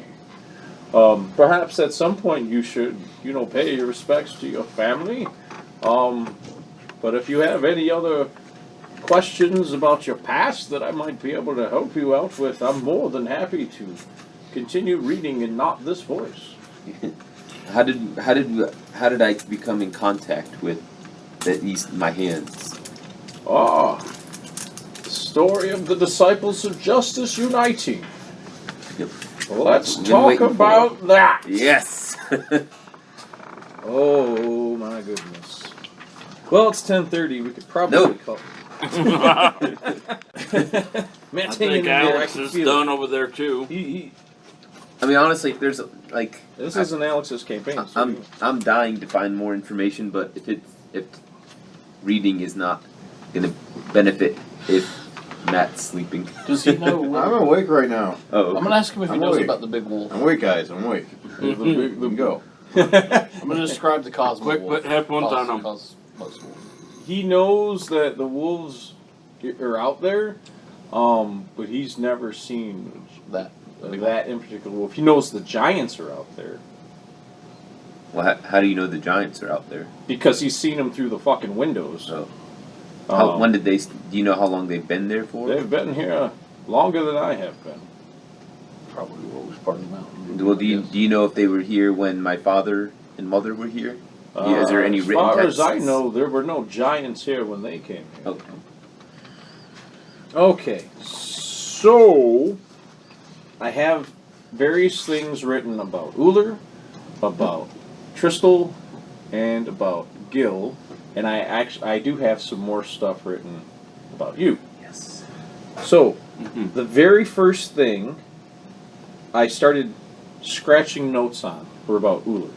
So your stuff is much less like a story and more written like these are notes you would have found like in a diary in your room. Okay. But I don't have these printed out. So I will explain them to you. Okay. You don't have to like take notes because I can just give you the sheets of paper. Okay. Right? So, are we ready? Yep. Yes. Uller, you lived in the Great Wood, taken in by the elves. There you assisted them any way you could in exchange for them protecting your father. In the end, they formally adopt you as one of their own. You learned that it was Laughing Coffin who you originally were trained by and worked for. Upon learning this, you begin the Dark Brotherhood with the blessing of the Great Wood Elves, the purpose of destroying Laughing Coffin. So, you remember you were trained by people to be a sneaky motherfucker in Rarick, Yeah, by right? And Bomb they people. were laughing coffin. That makes sense. I wondered that. Let's see, right before. Blah blah blah blah blah. Right before what though? That's the question. Let's see. While for the first ranger and then great what else? No else are pleased but okay. You while living at the Greatwood, which is Mirkwood. Okay.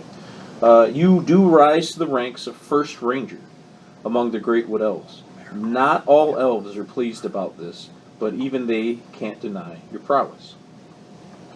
While on a mission to Lothlorien to help repair relations between the two elven nations, you meet and fall in love with a female elf named Silvala. After a brief courtship, 2 years, the two of you are married in Lothlorien. Silvala is the daughter of the first general of the Lothlorien elves. Some elves are uneasy of the alliance, concerned you're merely trying to infiltrate the Lothlorien chain of command. In general, you call your wife Sil.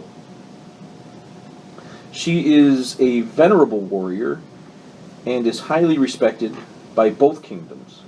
She is shorter for an elf and has darker hair as well. She is a pure elf and is 1,373 years old. That's why you were so attracted to the elf, his mom, because you were in love with him. You like those old ladies. You and Sil work together to help unite the two elven kingdoms, and they share relations that are the best that they've been in over 1,000 years. So you really help repair like the relationships between the two kingdoms. You two actually love each other and aren't like faking it just for the sake of the kingdom. So before you were married, you helped defend Lothlorien against an immense raid by the orc war boss Bone Smasher. Bone Smasher. Lothlorien suffers heavy casualties, but you help drive Bone Smasher off. He does escape. So great was your influence on the victory that Sil's father, Felrind, awards you Einar in the Skin of Shadows and names you Mortal Matar, or Immortal. Felrind explains that Dire is becoming a problem and suggests you seek out Callian Highwind. You are told you should get your affairs in order, as this is likely to be a long adventure. Sil is there for this and reluctantly suggests you accept this request. Let's see. Married after this battle, before leaving. So, you have this battle with the orc war boss, right? You two get married after the battle. You've been granted all this stuff, and you're going to get married. So, that's why, like, some of the stuff's, like, out of order. Here comes the sad shit. Post-marriage.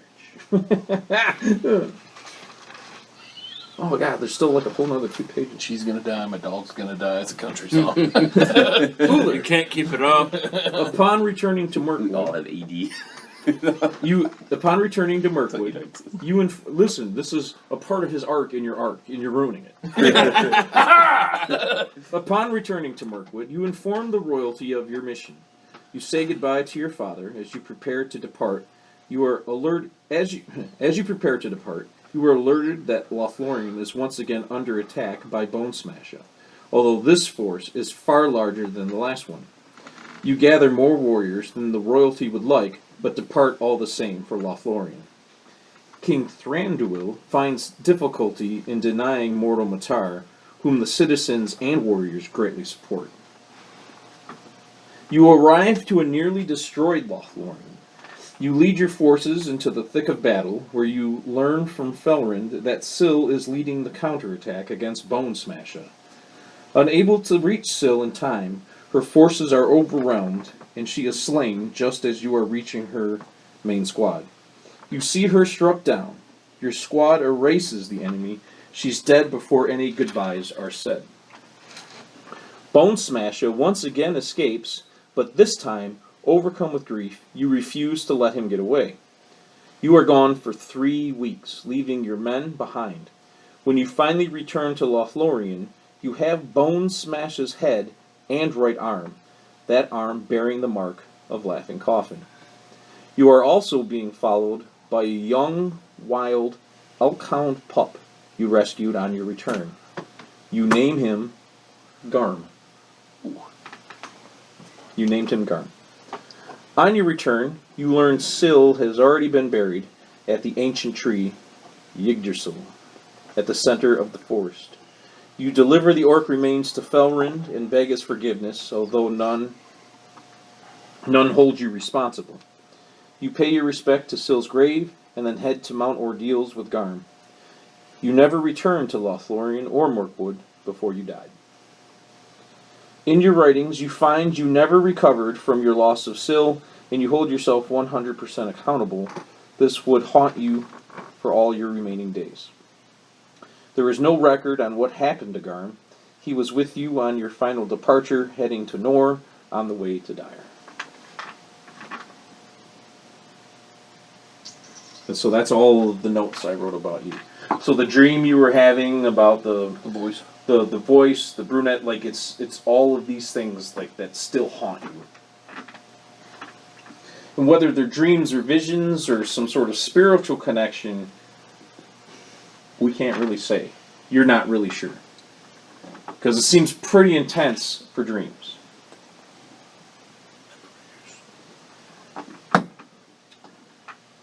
Well, Buck, my life is sad. But it's girl, That's I lose really my sad. dog. it also explains why you have this thing for short brunettes. Yeah. Yeah. That's true. Accurate. Okay. Let's see.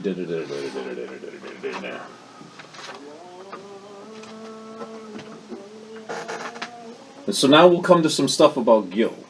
Well, no, we're going to come to some stuff about Tristan. I just have While to... he's awake. Just No, Jared's on his no. phone to stay awake. I need to tinker a little bit. Yes. Okay. Yeah. But now I got to find this stuff. And I saw you starting to fade, and then you got your phone out to try to help yourself stay awake. Mm-hmm. Okay. That's not stuff. That's more stuff for me.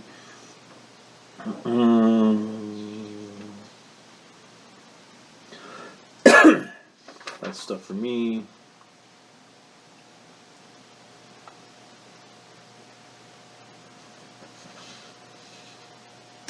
Trying to read it. No, Good no, man. Good man. no. I was looking at the wolves back there. Oh. No, I don't want to cheat. Okay. Oh, good. So I found your stuff, Adel. at some point, you two are together first. You hear about this god of the arena. You know you need to build like your core group, and they need to be some of the strongest motherfuckers. People that other motherfuckers are going to respect. Okay, not necessarily out of fear, but they respect them for their abilities and who they are. Like Celia told Felrind, you need to go, like, she's like, he's ready, he's ready, you need to send him to go talk to him so that they can be together, because she had already been training you at that point, and she knew you were ready. Basically, any elf would have followed you, for the most part, because of who you were and who your title was, and the shit you wore and had. The fact that you were a man gifted these things was such an extreme event that she knew that was a great ally for you to have because of the clout he had with all remaining elves. Right. Like, even elves who wouldn't have known who he was, like, hadn't been from Lothlorien, hadn't been from Mirkwood, when they found out that this is Immortal or Mortal Matar, like, that title would have been pretty significant to them. They'd have been like, oh, shit, okay. So, you had heard about Gil Alphonse Mesh, the god of the arena. So, in the Rohan area, he was at a tournament, and you guys went to this tournament, and you convinced him to join you. Begrudgingly, but he joined you. On the way back to mount ordeals from said tournament, you run into him. And this is how you do that.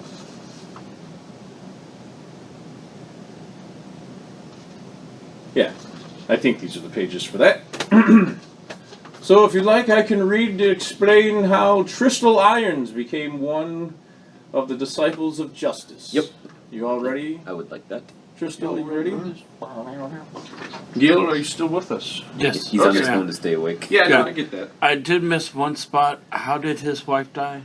She was killed by the The orc warlord Bone Smasher. Okay, and then the dog just Nobody disappeared? knows. Okay. Like, there's no I showed record. back up after killing Bone Smasher with him.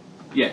He shows up, found the pup in the woods, brought him back, and as far as they know, when they left Nor to go Oh, make so their the way dog's to Dire. technically still alive when they left. Yeah. Yeah, Okay. went off with us. Yeah. Never So it seen was him again. something like what's that? And he was Keith basically a or wolf, the right? He was a. I have Elkhound in there, like Oh, the Gokon. Yeah, it's basically up to you. It's classic Norwegian hunting I like it. dog. Yeah, I did my A research. good boy. I mean, I named was it the goodest of Garm. boys. Your wife's name is Syl. I did my research, Yeah. right? Oh, cool. I'm cool with it. All right, What's the significance Dying. of Syl being her name? that's Thor's wife, Oh, okay. Yeah. but her real name is Sylvala. Yeah. Nice. You know how hard That's it was to come up with a name that didn't feel like syphilis? good. ah. It was tough. I mean, Sulphilis, like I had all these things. I was like, no, and finally, like it took me like months to come up with Sylvala. the early medicine scientists were very Norse lovers. So, all right, here we go. The small Highwind army, now with the addition of Gil, has their confidence bolstered as they make their way back towards Mount Ordeals. As their forces travel northwest shortly after crossing the river, their forward scouts return with news of smoke in the distance that appears to be coming from a large village. The village lay near the mountains and clearly was in distress. Callion orders his force to take position around the eastern perimeter of the village in fear that an unseen force had assaulted it. Questioning the villagers, Callion comes to discover that the attack actually came from a large orc force that had come from the mountains 3 days prior. They also inform him that a heavily armored warrior that had been staying in the village rallied villagers to himself to fight back the invasion. The villagers describe the warrior as dark and sinister and frighteningly powerful in battle, but before combat he had seemed friendly and unassuming. The orcs had taken as many of the villagers as they could as captives and fled back to the mountains. After seeing this warrior in combat, many who fought the orcs feared him, but there were a few that stood with him, and they followed the orcs. The villager is still kind of shook. The villager, that must be like the one villager in charge. The villager is still kind of shook, but is kind of hung up. Editorial village. Yeah, see, like, I hadn't come up with names for a lot of stuff, and so it's like, the mountain, the village, like, things in The quotation. river. The common villager. The you know, river. the Well, these common were all man. back 1,000 years ago, so they probably Yeah, changed you know, anyways. the Yeah. things get Villagers lost over quoted saying, huh? The villager is still kind of shook, but is kind of hung up on this warrior and how, even though he was just passing through, he seemed to take the attack personal. And that he seemed ferocious from the start, but when he put his helm... And that he seemed ferocious from the start, but when he put on his helm, his eyes seemed to glow red, and the flail he used seemed impossibly large to wield, yet he swung it with ease. That could be anybody. It could be anybody. Callion orders Uller to scout ahead and track where these orcs and this warrior went. Callion then orders many of his forces to aid with the villagers in repairing the village. He orders some of the warriors and Gil to come with him to follow Uller. The rest of the force is ordered to remain on guard and protect the village from any further attacks. The path that the orcs and warrior The path that the orcs and warriors behind is fairly the path that the orcs and warriors left behind is fairly obvious and not difficult to follow. Callion and his group move quickly to try and catch up to Uller and whatever else may lay at the end of this path. Isn't that like a constant thing? There's a path. The path that was promised. Yep. The path ends at the base of the mountains, where they find an entrance to a large cave and many dead men outside the entrance. Uller is also waiting there. Uller reports that evidence suggests the group that followed the orcs had fallen prey to an ambush. Uller also points out that despite the orcs having the element of surprise and superior numbers, there are an awful lot of dead orcs scattered about. Also, their bodies look if a troll had ripped a tree out of the ground and smashed them with the trunk. I like this guy. We should recruit him. Nice. He kills orcs good. Uller recommends some caution moving forward to avoid being mistaken as an enemy. Good idea. Don't wear green. Uller leads Callion, Gil, and their force through the caves. As they venture, the amount of corpses they encounter dwindle. While initially there were more human corpses than orc, the numbers shift. Gil suggests this is because the humans were likely just running out of men rather than gaining any type of upper hand. Callion and his party are forced to double back multiple times as they reach dead ends within the caves. All the while, they continue to find these smashed orcs. Yeah. Eventually, the party finds themselves in what feels like a primary tunnel. As they continue down this tunnel, they can see that there is a dim light off in the distance. Feeling that these may be the orcs they've been searching for, they extinguish their torches and begin to creep forward. The party notices that there are no dead orcs in this area. As the party reach what feels like the halfway point down the tunnel towards the light, another smaller tunnel opens up to the right that leads into pure darkness. Uller halts the party. Something feels off. Uller whispers that they need to be on guard. They need to be guarded. This is when a voice speaks out to them. You are not orcs. Who are you, and why are you here? Uller's bow is knocked in an instant, though he can't see what it is he is aiming at. Callion quickly raises his hands to settle him and Gil, who had quickly unsheathed his second greatsword and had taken a position that had him prepared to charge forward. Callion thinks quickly. What is it that can see them in this... Callion thinks quickly. What is it that can see them in this darkness? His voice sounded human. This doesn't add up. However, if he wanted to attack them, he likely would have done that when he had the element of surprise on his side. Oh boy, there's a lot of scribbling out here. This could be tough. Callion decides to respond with the truth. I am Callion Highwind, and I am leading this party in search of survivors from the village that were recently taken during an orc raid. Is that so? Replied the voice. In that case, you can tell your friends to lower their bow and sheath their swords. We have common cause.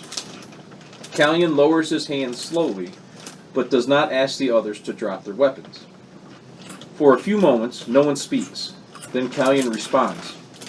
Are you the one who smashed all of these orcs? Yes, came the simple reply. Then let us work together and rid this land of these bastards and save who we can, requests Callion. Oh boy. I have letters now. A. Okay. Agreed, the voice says rather... Okay. Agreed, the voice says rather simply.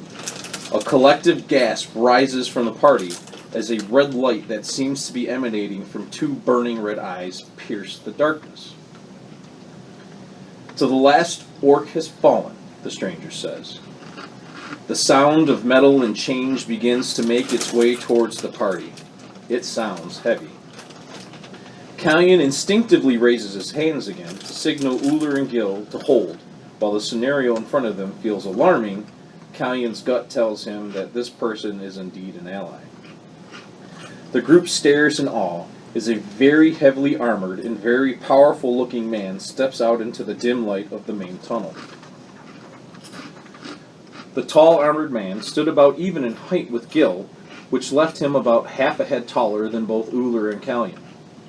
He looked to the party and introduced himself. My name is Tristel Irons, from Ashen. Uller gives a slight nod. Uller Lokison, from Rarick. Tristel then looks towards Gil. Do your eyes always do that? Gil asks Frank. Tristel chuckles. Only when I need them to. That's not true. They do it all the time. You figured out how to turn them off back then. That's not true at all. Tristan would have been like, yeah, they blink most of the time. Clap on. Because at this point, you know how your armor. They do it all the time. It's actually annoying. Yeah. Only when I need them to. Gil nods, somewhat satisfied with the answer. Gil Alphonse Mesh from. There's a momentary pause. From a lot of places, Gil continues with a troubled look on his brow. Tristel's helm tilts to one side. Gil Alphonse Mesh, the legendary gladiatorial warrior, the god of the arena? You've heard of me then, smiles Gil. Seems odd that a warrior of your stature would find himself deep within a cave attempting to rescue some common folk from an orc raid, Tristel says rather plainly, unable to hide the doubt in his tone. You're not wrong there, chuckles Gil as he turns to question Callion. Are we going to slaughter these orcs, or save these people, or what? Most definitely, agrees Callion. But just one more thing. Callion turns back to face Tristel. Ashen? I thought Ashen had been burnt to the ground. At that question, Tristel suddenly seemed to be standing a little bit more rigid, and a brief intensity of light grew from his eye slits. Not all of it, replied Tristel, almost too calmly. Some of it was able to be saved. Good, Callion replied. I'm glad to hear that. Now let's go help these people if we can. It's a lot of reading in my poor throat. It's like I've sucked too many dicks. Breath still smells of dragon dick. Just kidding, that's not possible. There is no limit. The newly formed group make their way to the main chamber. There they encounter the remnants of the orc party that had raided the village. They also find there are still some villagers alive in cages. Callion orders his captains to secure and protect the prisoners, while the DOJ dispatch the remaining orcs. The attack is brutal and efficient. The result, never in doubt. Upon return to the village, the survivors reunite with the loved ones they have remaining. Callion then asks Tristel to join Uller, Gil, and him in a nearby building for a conversation, to which Tristel obliges. There, Callion explains their plight, the movement and actions of Oloran, the reports of walking corpses, and the threat to the world that dire is becoming. Tristel asks what Callion's plan is to combat this injustice. Callion explains his plan to unite the four kingdoms under a single banner and march on Dire. Seeing Tristel not convinced, Callion explained that after they return to Castle Highwind, they will gather the full might of their forces and march on Athelia. After rallying Athelia to their cause, they will march on Severance and absorb their force as well. Tristel, while appreciative of the ambition of the plan, is skeptical. Why would either of those kingdoms rally to your cause? Athelia knows naught but greed, and you bring them no offering that would give them pause to consider such an invitation. In Severance, their ambition for power would never allow them to consider your offer, and Blackheart's temper would take offense that you brought a military force across his borders. Callion then explains his true name is not Callion Highwind. It is Callion Savranti.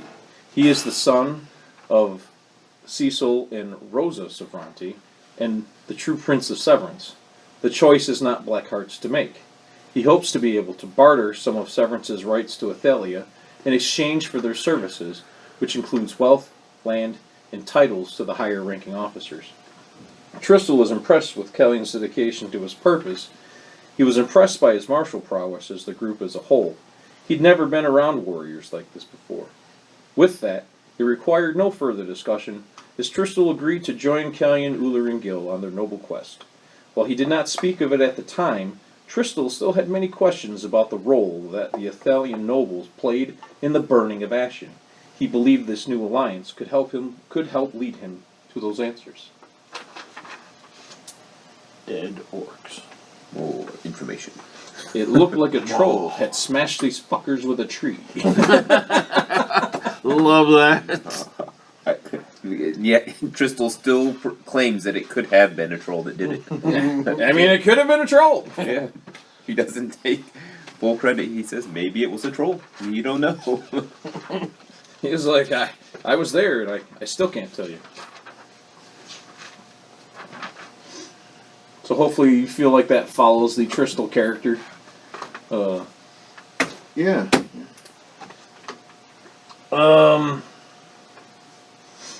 So, I mean, like, at this point, Kecker Dane is excited to be giving you guys... I mean, this is his whole life has been dedicated to the history and knowledge of the Disciples of Justice and the Highwind Castle and the Highwind family, and he's like, oh, would you like to hear some more? I can give you some more. Yes. Like, And we're not falling asleep I actually either. have more questions now after hearing all that.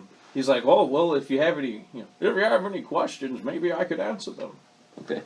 I would like to know, after we gathered together and met at Castle Highwind, approximately how long did we stay at Castle Highwind, and did Celia train us all in her There's no record of Celia training you as a group. After, as far as I know, after Aranea,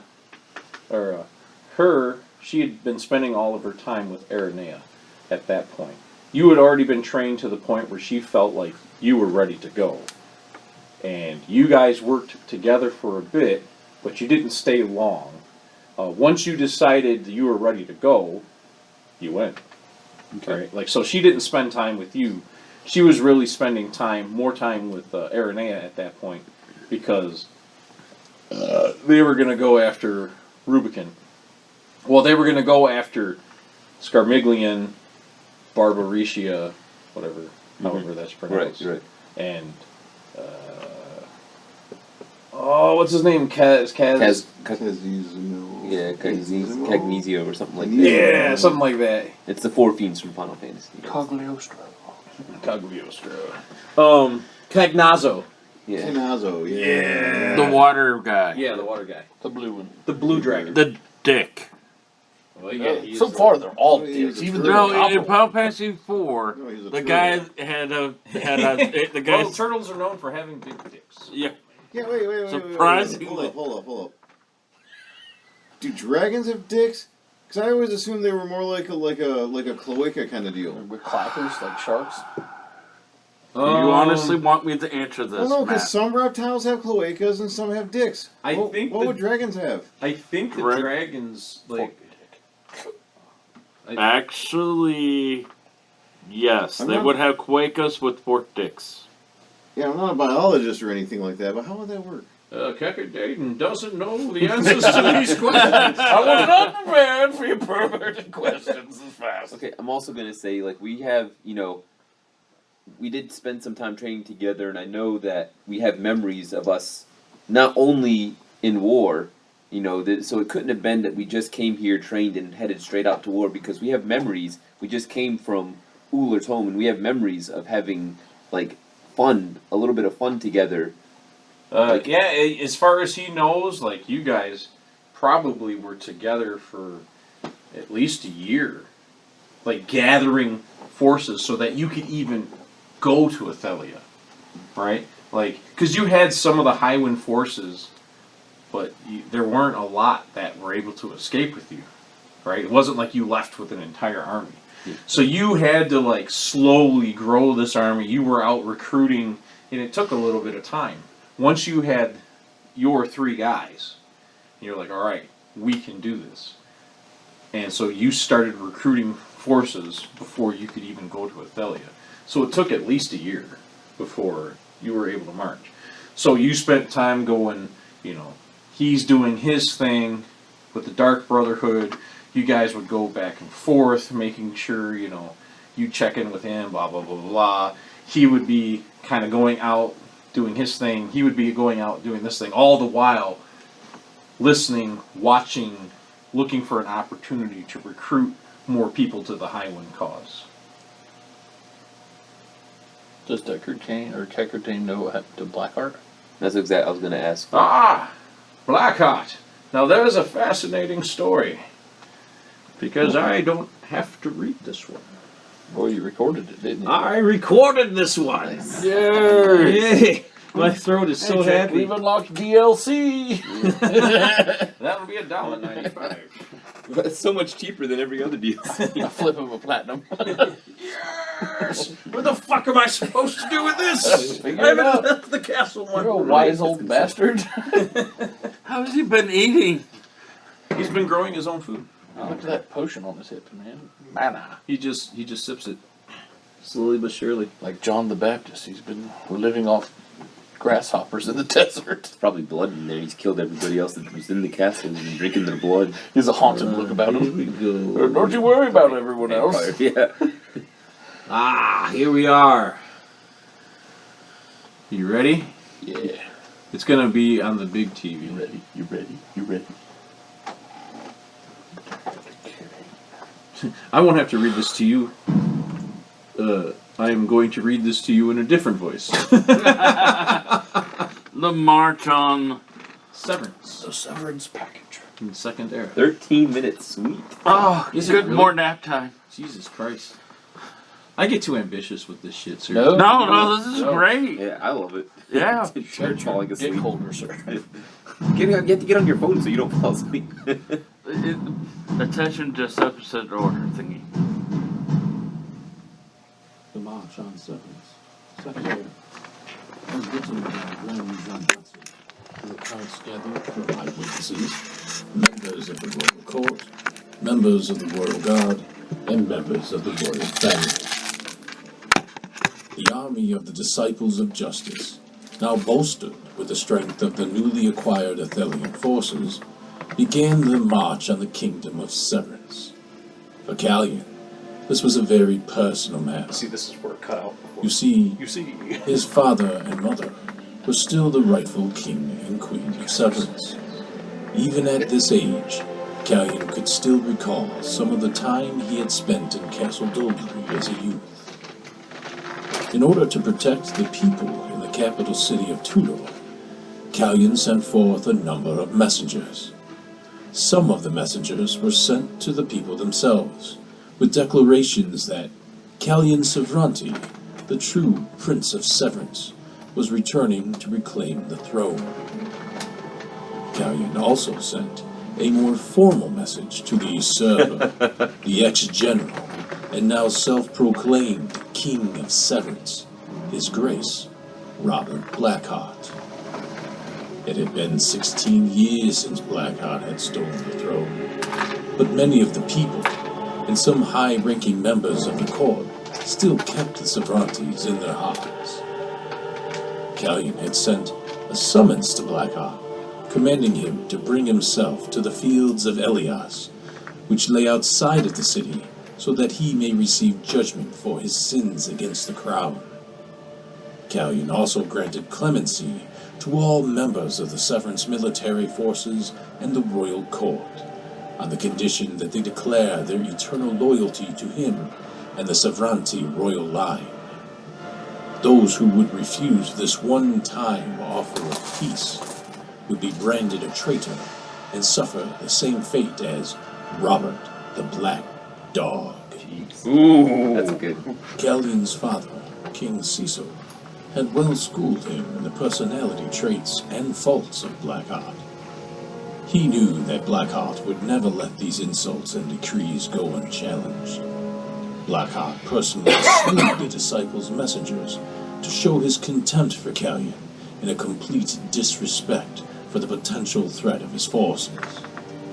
Blackheart then sent their hearts back to Callion with threats of his own and declared that the gods would legitimize his claim to the throne when he personally slew Callion and shattered his forces. This was a move that Blackheart would later regret. Callion had specifically chosen a number of well-respected officers of the Athelian forces to deliver his terms to Blackheart. The position of royal messenger is held in high regard, and it was an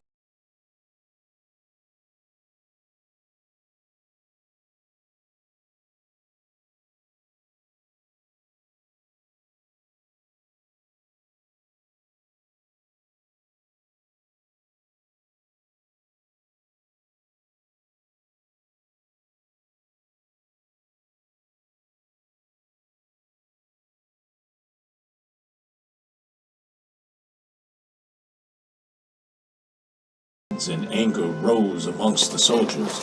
Callion delivered a fine speech that promised justice and vengeance. If there were any doubts about the loyalty of the Athelians amongst Callion's newly allied force, those doubts had now been melted away. Blackheart's actions also encouraged those within his ranks that still felt loyalty towards the Cervantes to justify betraying him. Apparently, he had gone too far, too many times, and there were those who felt that now was the time to take action. In fact, two of Blackheart's most trusted generals, General Phyland and General Gil, both sent messengers to Callion in secret, declaring their undying loyalty and allegiance. When the two great armies finally met on the 187th morning of 1282 in the Second Era, what was expected to be one of the greatest battles in recorded history was instead one of the most one-sided battles ever fought, an engagement that would go on to be known as the Battle of Recompense. As Blackheart led the charge into battle for Severance, Callion led a small group from his allied forces intent on meeting Blackheart head-on. Blackheart, seeing he had the superiority in numbers, confidently rode to engage Callion. This was planned. As Callion and Blackheart drew near on the battlefield, Phyland and Gil sent their plan of betrayal into action. The suddenness that which Blackheart found himself surrounded by hostile forces caught him off guard and proved to be too much for him to overcome. The news of Blackheart's capture spread quickly through the field, and Phyland and Gil, now flying both Severance and Highwind banners, saw to the quick surrender and protection of the remaining Severance force. Now captured, most expected Blackheart to be executed immediately. But in a surprising turn of events, that was not the case. Blackheart was granted a trial by combat, and the late afternoon of that 188th day, Callion Cervante met Robert Blackheart in single combat atop Delita's Mound, a classic Severance dueling location just outside the walls of Tudor. This was a surprise to many, including the other disciples of justice. Despite the objections of both Ulla and Tristel, and the repeated requests from Gil to complete the task himself. It's fun! It's a gladiator match! He cited the importance of this as his proclamation as the rightful ruler of Severance, especially in the eyes of the people. Despite his age, Blackheart was still a heavily respected warrior.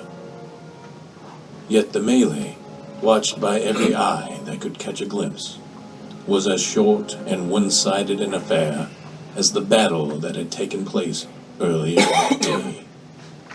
Callion, now in his mid-20s, had a speed and grace about him that the older Blackheart, now in his early 50s, could not hope to match. The warriors' styles were as different as their appearance. Blackheart, large and overbearing on the field, with his heavy plate, heavy shield, and large single-handed axe, facing off against the slender and more agile Callion, who was wielding a golden halberd and wearing armor that looked so unspeakably fantastic that those who watched the contest swore must have been a gift from the gods themselves. Callion controlled the whole of the fight from beginning to end. Every sidestep perfect. Every parry flawless. But what stood out the most to those who watched was the stoic face that Callion maintained throughout the entire encounter. While his eyes remained focused and intense, his never-changing face showed no emotion. After an exhausted Blackheart finally dropped to his knees in a show of concession, Callion offered him no words before surrendering his head from his body.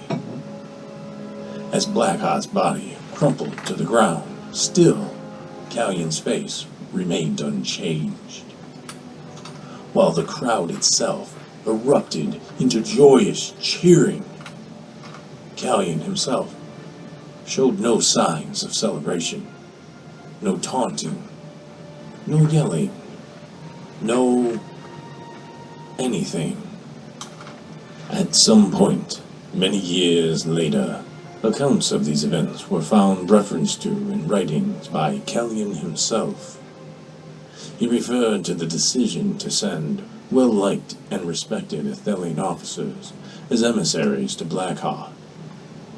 He referred back to conversations he had with his father, King Cecil, where his grace recalled multiple scenarios where Blackheart, then a general in Cecil's command, suggested Cecil have various emissaries put to death in an effort to make a point to countries they didn't consider to be delivering news or messages they felt favorable. It was something that Cecil always refused, but the personality trait was something Callion always remembered. He noted that the idea that Blackheart would kill these emissaries was a very real possibility. By choosing Athelians, he showed them favor, further building the trust. And if they were killed by Blackheart, the likely scenario, it would further his cause by strengthening their allegiance. Looking back on it once done, Callion felt some remorse for his decisions, but did not ask for forgiveness. At the time, tactically, his decisions were sound, and he felt, even afterwards, that he would make the same choice again. Callion also wrote about the duel with Blackheart, albeit not as much as I'm sure most would have liked. Callion wrote that he tried his best to put his desire for revenge at the back of his mind, and focused on the need for justice and to further his current quest, which, as you know, was the gathering of the Four Kingdoms for the March on Dire, to put an end to Olorin and his dark deeds. For that reason, Callion made quite the effort to show little to no emotion when he killed the man that had forced Callion and his family to flee Castle Doldry those many years ago. After defeating Blackheart, the Disciples of Justice remained in Tudor for nigh a month as they worked to make sure a functional government would remain after they departed. Callion ordered uncompromising officials still loyal to Blackheart imprisoned, but not executed. They also absorbed the majority of the Severance forces into their own, and wanted to make sure that their forces would be able to work together for a common goal. But there would be few soldiers who would stir up trouble when you knew that Tristal Irons, the Hand of Wrath, and Gil Alphonse Mesh, the Hand of Death, would be there to judge your actions. The Disciples then led their newly bolstered military forces southeast and made for the Gap of Mundus. There, they planned to turn towards Nord and find a way to gain yet another ally. Yeah, no, that was well done, Rich. But you can hear your voice like dying. I was at the getting end. tired by the end of it. It was like 2 or 2:30 in the morning. I'd done most of that in one take. Yeah. Oh, not one take. One session. Part 2, how we gathered Nor into our forces as well as Veritas. Okay, so before we do that, let's have a little fun. Oh no. This was fun. I'm having fun. No, you're still pressuring Decker Kane or Kecker Dane. You're still pressuring him like, where's my suit of armor? Where's the I had golden armor, you old fuck. Did you put your name into the goblet? Alright, Potter. Let you put your name. Where is it? No, that's not it. Ah, yes, gently and softly.